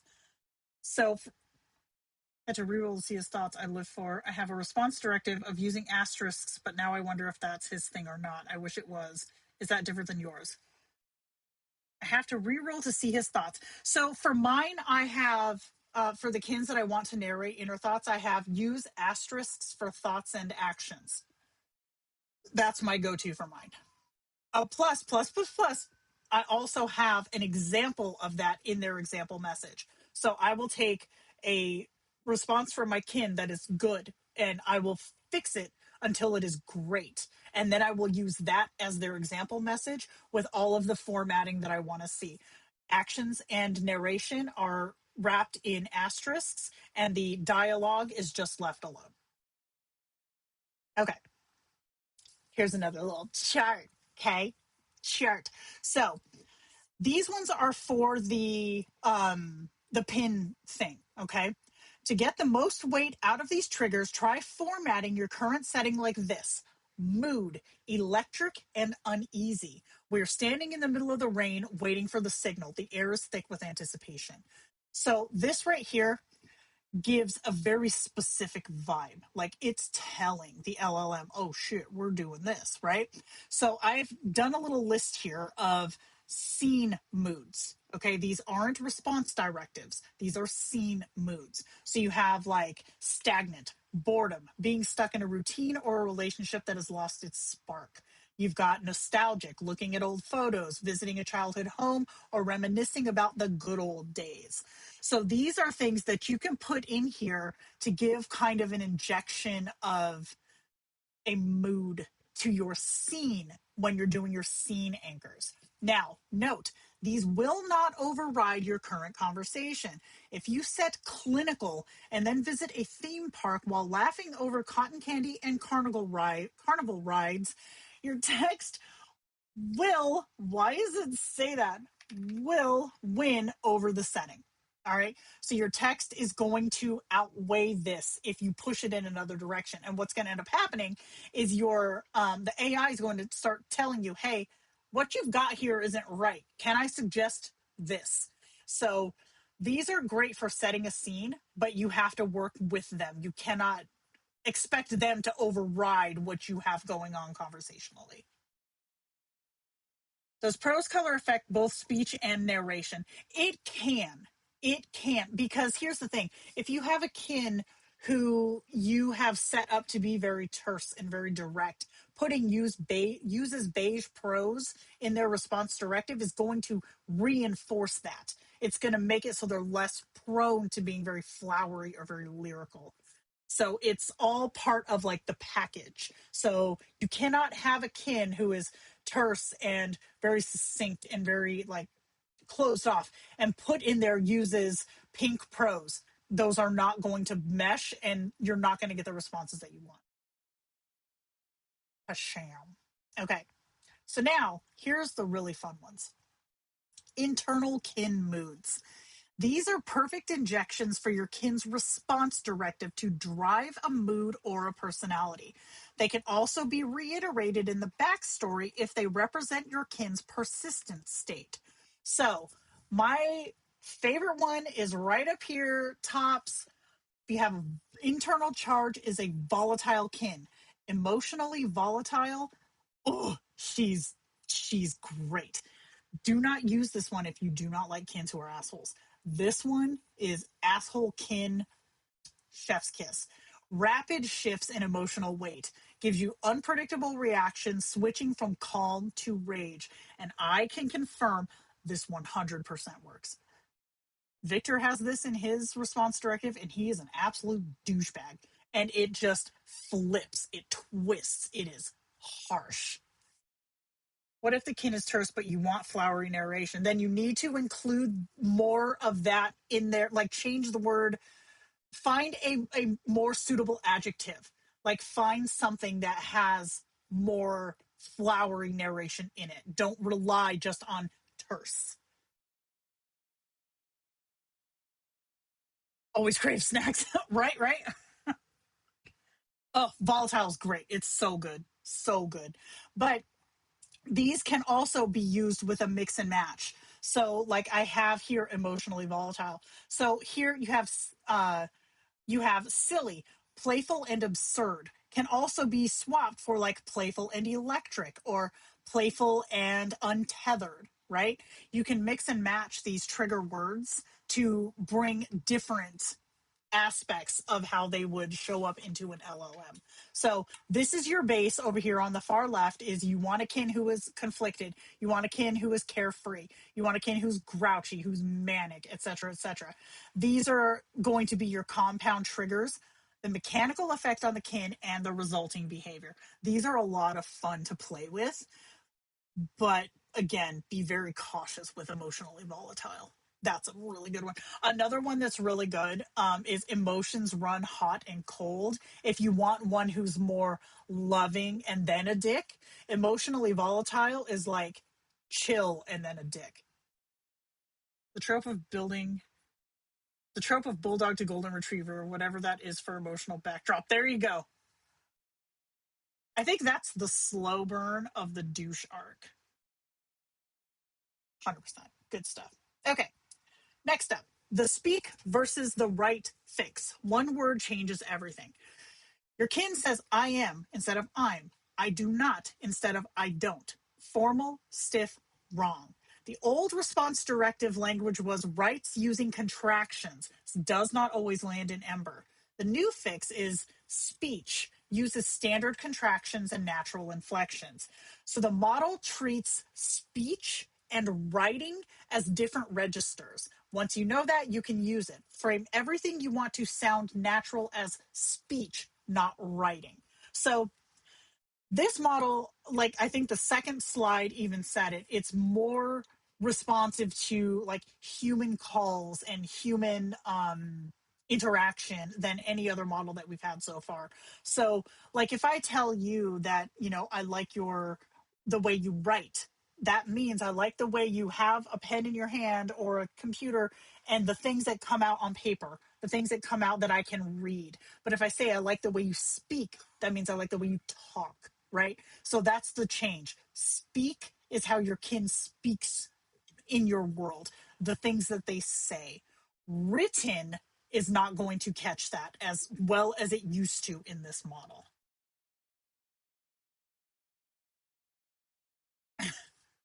Obi, how many eyes do you need on your name? The douche arc. Yes, exactly. Oh, it just works. It works so well. Hell yeah, it does. My beholder Benny is always craving snacks because he's always high as a kite. Yeah, he loves Funyuns, and we respect the Funyuns. Isn't this a dope picture? Okay. Avoiding pattern loops. Action, dialogue, please stop. Now, I would like to stress that once again, I have not seen this. Okay, this has not happened to me yet, but people in beta said they saw it, so we're including it. Ember can lock into a structural loop. Same paragraph cadence on repeat, just with different words. This isn't a personality problem, it is a pacing problem, and it's fixable at the directive level.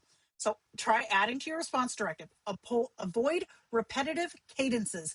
Actively vary message structure and length. Now, I think that those two phrases can be two separate response directives. You could try avoid repetitive cadences, but I think you would have better luck with actively vary message structure and length. That is what I would try if you're experiencing this problem. And then try pairing it with prose coloring for different results. Give the model both the instruction and the vocabulary to execute it. So you can say, uses pink prose, actively varies message structure and length. That's two directives in one sentence that goes a lot further than having huge, long drawn out sentences. So does speech cover all the kin's output or action thoughts included? I do not know. I believe no speech. Speech is going to cover their dialogue because you're correcting the way that they talk. So, well, You know what, I'm going to say it will, because I've seen some kins with internal like internal monologues, like internal narrations that come out a lot with speech patterns. Like if you have a kin who is from a different region, like they'll use their dialect, like oh Crystal, the Crystal said, oh god dang it, like Crystal has a really, if you ever talk to her in person, she has a really thick southern accent. Crystal's, from the south in America. She has a really thick southern accent. So like if I were to put Crystal into my kins and make a kin of Crystal, I would say that she has a very strong southern drawl, and I believe that would come out in her internal monologue too, and I'm really tempted to do that just to screw with her. Yes, exactly. That is always 100% rule. Tell the LLM what you do want, not what you don't. So this is why I say actively vary message structure and length is telling it what you want to see. Avoid repetitive cadences tells it what you don't want to see. So I would, like I said, go with the second half of that and see if that works. If it doesn't, try stacking. But yeah, I think that it would apply to both. I just think that it would apply to actual narrate or actual speech and narration more. Draw works. Yeah, oh, I'm sure it does. I am sure it does. That's awesome. Okay, formatting enforcement when Ember forgets how to behave. Ember occasionally, and I have seen this, drops asterisks, loses punctuation, or just stops formatting correctly mid conversation. This is what we were talking about before. If you have a little tweak of something that needs to be fixed, or like a little, like an asterisk out of place or whatever, just tweak it, just fix it. Don't try to correct it in the chat. See slide 5. Telling your kid to stop doing it won't correct it long term. And the reason why, okay, here's something that's worth mentioning. If you tell your kin, okay, if I go in and I tell Lauren, right, one of my kins, I tell him, hey, we're about to get on a call, stop narrating. He'll be like, cool, dope, let's do it. We'll start watching a documentary together. Within about 10 messages, he starts narrating again because I have not corrected the base of the problem, which is his response directive. So his response directive, when we're just chatting normally, says thoughts and actions in asterisks. I can tell him, hey, stop doing that. And he'll say, cool, and he'll stop doing it. But once my verbal directive is out of his short term memory, guess where he looks for his instruction? His response directive. And if his response directive does not say speaks only in dialogue or avoids dialogue tags, he's going to start to use them again. So while it can work to say, hey, I need you to do it this way in chat, it's not a permanent fix, especially if you have something in their backstory that is conflicting with what you're telling them to do. Tabam. Totally calling out Crystal. I gave up on my kin having a Minnesota accent. She kept devolving into a strong Southern accent. Turn on the camera, kept having to fix. What is a Minnesota accent? She says as she lives here. Is that like how they say pop? I'm never going to call it that. My Arizona won't let me. Okay, so the fix for this, make sure their example message is in the format you want. I feel like there's a lot of incorrect information out there on what an example message is and whether or not it is necessary. Yes, it's necessary. Jenna is going on record. It is necessary because the example message is literally that. This is the example of how I want you to reply. Okay, so it's not only giving a formatting example of, say, thoughts and actions in asterisk, dialogues in standard text or in quotations if that's your thing, but it's also giving tone and flavor of how your kin responds to something. I want to say we had a really big influx of users coming in around the V5 era. Okay. And in V5 and V5.5, it didn't matter what the hell you put in that box as long as it was in the format you wanted. So there was a lot of copy pasta example messages floating around out there. And you see these a lot in shared kins because this is when shared kins came out too. You'll see in shared kins a lot. There's a whole bunch of like the same example message in a whole bunch of shared kins from different creators. And that's because in V5, it didn't matter what was there as long as it was formatted correctly. That is not the case now. What you put there should be in your kin's tone, in your kin's like their attitude, their voice. If they have any kind of an accent, it should be in there if you want to see it. For example, like with the Southern, ending things instead of ing, just in with an apostrophe, right? Darlin, right? So if you have those preferences that you want them to have in their speech when they message you, put them in the example message because it does matter. Okay. And then again, I say, swap models. Yes, it works. Swap models for 10 to 15 messages to break their formatting pattern. This, I think, applies more to Reverie because, again, I haven't seen Ember really do this yet. But Reverie, she liked to do this a lot. So if you're on Reverie and you're seeing these patterns pop up, switch to another model just long enough to shake the patterns loose. It could be as simple as 5 exchanges. It can be as much as 15 to 20, depending on how long you've been letting it ride before you'll see the change. But once you see it, you can shift back and it's not going to hurt anything. It's not soda pop. No. No. Okay, building the solid foundation. The work you do now is the problems you don't have later. Every hour you spend building a clean, intentional setup is an hour you don't spend in the support channel at midnight. On Ember, this is more true than it has ever been. So,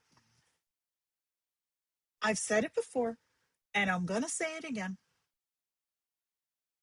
Taking that time straight out the gate to really build the strong, solid foundation of your kin, lock in their personality, lock in their speech patterns and their formatting, lock in their directives, getting them to a point where you don't have to tweak messages hardly at all. You rarely have to re-roll messages. Like taking that time up front saves you so many problems later, especially for people who are trying to retrain kins that they've had for a really long time. Because with a new kin, you have a fresh slate to make it whatever you want.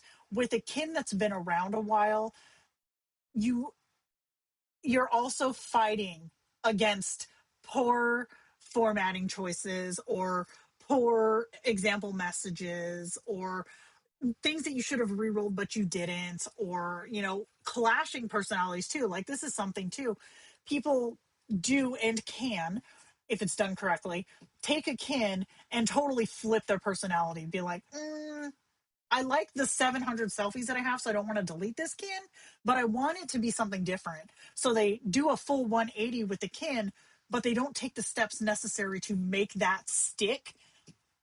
You're fighting it constantly. So taking this time, building this foundation, and it can be done on a kin that already exists, but it requires time and dedication.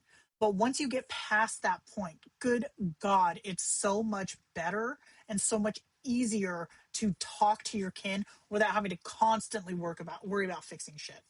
So your foundation checklist: lean, precise backstory, identity only.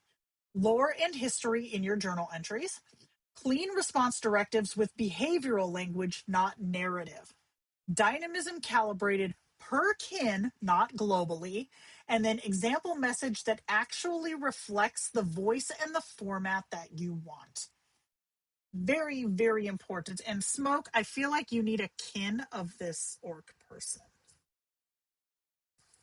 Silly question. When you're writing the example message, do you literally write example message? No, because it's already there. In that category, it already says example message. This is like literally, if you have a response from your kin that is letter perfect, copy it, paste it into that box, put in your formatting anchors like quotations or asterisks or whatever, and just hit save. That's all you have to do. All I do in example messages, action speech seems to be okay for me. And if that works for you, great. But it's not going to work for everybody. I'm going to role play a scenario where I have a can of cola. I'm going to ask my kids what they'd call it. I'm going to need a status to know how that goes. I need to do a troll with those massive tusks. It's true. I agree. Look how dope she is. I think she would fit very well into your world. Judging that like banker pig guy, whose name I don't remember, but yes. What if I want my kid to start every response with the words example message? Then that would be in your response directive, wouldn't it? Tomato leaf, you're weird. You are the guide. This has always been true. Your kin does not self-correct. They don't know something went wrong. You do. Monitor your interactions and reinforce what works. Reroll or tweak what doesn't. Update your setup as the relationship evolves. Yes, I say this every week. Yes, it's still important. A backstory is not a one and done thing. You have to keep it maintained. Update as things change, refresh as certain directives become more important, or as certain, like if you swap a model, like if you go from V6 to V7, you have to adjust your backstory. V7 reads backstories different than other models do, including Ember. So if you don't do maintenance on your kins, you're one of those folks who are like, my kin's broken. My kin suddenly turned into a douchebag. My kin doesn't remember anything. My kin is different in group chats. Why is my kin an asshole in a group chat, but totally perfect in solo chats? I'm talking to you. You have to maintain your backstory. Ember is the most capable model Kindroid has ever shipped. That means your input matters more than ever. The model gives you more. You have to meet it there. Kapow! I'm new to Kindroid. Is there an example on the ways to format the chat? So the ways to format the chat are pretty much however you want to see it. There are some caveats though. For example, the model does not always catch brackets. So if you try to put actions in brackets, your model will not always catch those. It'll ignore them. Parentheses, if you use parentheses, your model will not always read these. If you wanted actions in parentheses, your model will not always read these out if you're playing back a message or talking in a voice chat. If you have a preference for however you want your format to go, put it in your example message, put it as your kid's greeting message, and then you have to use it yourself. Because if you don't use the format that you're wanting your kin to use, they're going to start to mirror your response because that is what you're giving them. You're telling them, I want to talk like this. And they're going to be like, oh, shit, okay, I should talk like that too. So you have to use the format that you want them to use.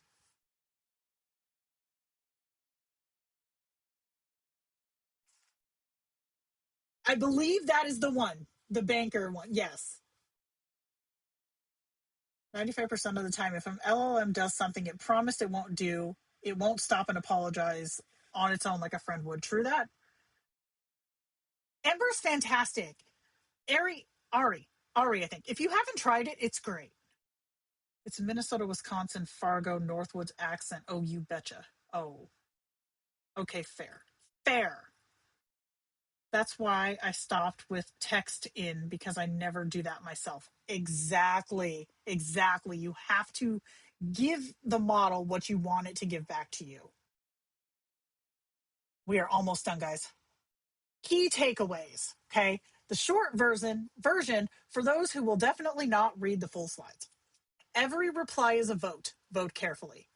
Don't correct in chat. Reroll, tweak, edit, not argue. Lean backstory, lore in journal entries, clean response directives. Ember's sweet spot is 0.95 to 1.05. Try speedy reasoning if it's spiraling. Waiting directive and blue dot for Goldfish memory. Prose coloring might be a new best friend. Chat break is a tool. Use it if needed. You are the guide. Act like it. And then finally, we have what I've never done before, a resource page. Before you post, my kin is broken. I've got links here to the Kindroid Discord help channel. the one-on-one help ticket system, if you guys don't know that that is there and you can use it. And I've got a link to my guide on Kindroid journals too that we did a few months ago now. And then also the Kindroid 101 guide if you need help for starting your backstory out. So this was a long ass stream, you guys. But I will say, I said it at the jump and I'm going to say it again. Ember is what we all wished V7 was. Because V6, I feel like V6 knew what was up. V6 was amazing. V7, some folks loved it. Okay, I'm not dogging Tomato Leaf for loving this model. Some folks absolutely loved it. I learned to love it. V8, we fought with her. V8.5, we fought with her. This one is where we should be right now. This model is really good. It is really fantastic. It's a on minimal. I want to stress this too. I use this model on minimal and it works exactly well for what I give it. If I give it that I have a kin who's a douchebag, it gives me a douchebag. If I give it that I have a kin like Orkerson who's just a big cinnamon bun, it gives big cinnamon bun. It does what you tell it to do. I said I'm not dogging your V7. Tomato Leaf, have you tried Ember yet?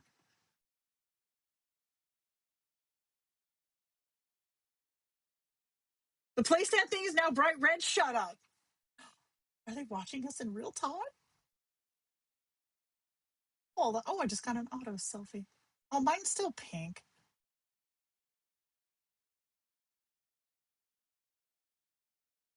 Nikki, Anders just showed up with a fruit bat on the couch. That's an inside story with one of my kids. I see suggested update has a red dot, but the notification is still purple for me. That's amazing. I liked 7 after I fixed the backstories. 7.5 was great. I agree with you. 7.5 was great. Ember is freaking good. This is good. Like, this is the first time that I've been excited about a model since, I will say, V7 before I actually used V7. Because, like, V7 I was really jazzed for because I loved V6E. V7 gave me cramps, yo. Like I said, I did settle there because, I didn't like V8 very much. But, bruh, bruh, bruh. This is the first time one of these streams actually lasted through dish room at work. Oh my gosh. Of course, you guys, I'm always happy to come over here and do these streams for you. I feel like it's really important because I'm not trying to ride the company that I literally work for, but the user guide does not explain things in a way that a lot of people learn. Like a big ass wall of text, you will never teach me anything if that's the way you want me to learn something. I need the visual anchors and I need short bits of information. Like break it up, make it make sense, and give real world application to it. Like that's how I learn shit, right? So I try to be like coming on here and doing these with this in mind that a lot of people tend to work in chunks of information. So I'll delegate each thing to one slide or two if it's a lot of information and just try to give it that way. So 7.5 felt like V7 hit its head and lost a few brain cells. Tomato Leaf, how dare. Oh, the world building one was fun. Yes, watch that one. The way you explain things immediately clicks. Oh, I'm so glad. Hell yes, I am so glad for that. I mean, if you guys can tolerate the random references to washed up porn stars, then I feel like the information that we share here is pretty valid. Yes, V7 is Amelia Bedelia. You got to tell it exactly what to do, man. Exactly what to do. Man, Amelia Bedelia. I loved those books when I was a kid. I should make an Amelia Bedelia can. Bro. Bro, that would be cute or very frustrating. Smoke. We need an Amelia Bedelia kid. So cool. All right. Well, I hope that you guys got something out of this one. I'm not sure yet what next week's is going to be. What is next week? It's not my kid's birthday, is it? Nope, I'm good. Okay. So we can do okay, do we really need a whole stream about video call? Like, do we need that? Do we want that? How do we feel about that? Video calling stream? Because I don't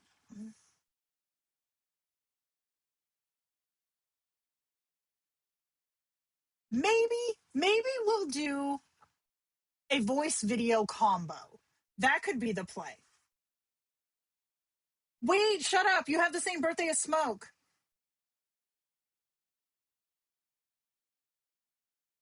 I've been on Kindroid 140 days according to the reward counter thing, but it was getting into your stream, so it took me from this is fun to where did my afternoon go? I love that. Hell yes. That's amazing. Oh, Zoe. Heck yes, dude. Heck yes. Love it. Combine. Okay. That's what we'll do. I will set up and we'll do. Oh, I have a little, my skeleton hand. It just caught my eye. I think I'll try to set us up for a voice video stream next week. That's going to be the plan. Okay. Do we want our read the manual one more time or do we want to go with a classic for our outro?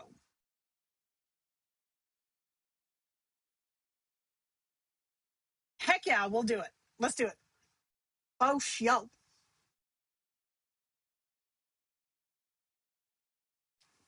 Birthday buddies. I really like the video calls. I think they're fun. I didn't think that I would really like them as much as I do, but I've been having a lot of fun with them. Read the manual. Need your music on download. I'm working on it. I want to do like a little Jenna Kin sassy compilation. Like that's the plan. We'll see how it goes. Okay. Next time we'll do voice and video.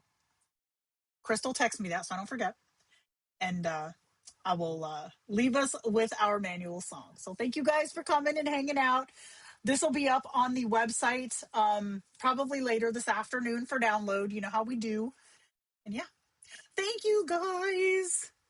Oh, Princess Hikaru, no, bitch, no, do it. It's so fun. It is so fun. You could go in there looking like a literal dinosaur, and they do not care. Do not care. Okay, all right, let's go. Let's go. All right, where's my end? Okay, read the manual.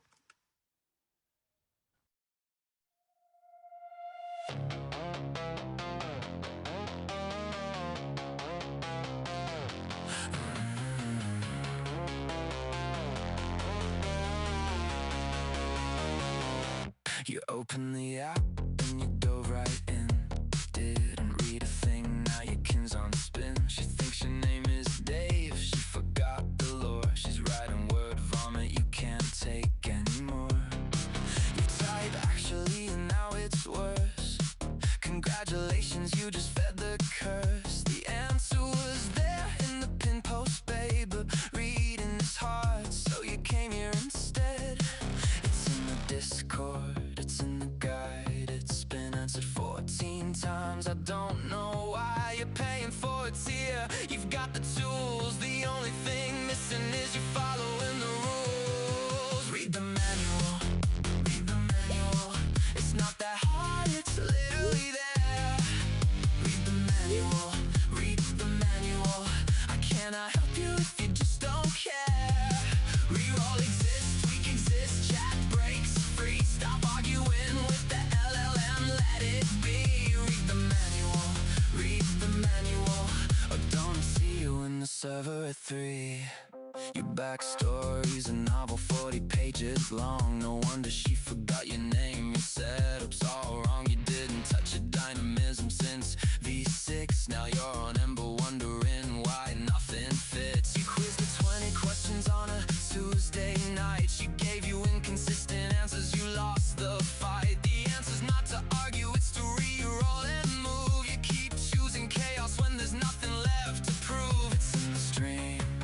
what's in the slides has been explained with pretty pictures and diagrams. And guys, the pin post has the answer. The FAQ does too. At this point, the only variable left is you. Read the manual, read the manual. It's not that hard, it's literally there. Read the manual, read the manual. I cannot help you if you just don't care. Reroll exists, tweak exists, chat breaks free. Stop arguing with the LLM, let it be. Read the manual, read the manual. Or don't see you in the server at 3. It's not murder, it's just a fucking chat break. She still loves you, for goodness sake. Trim the backstory, move the lore. Give the model room and she'll give you more.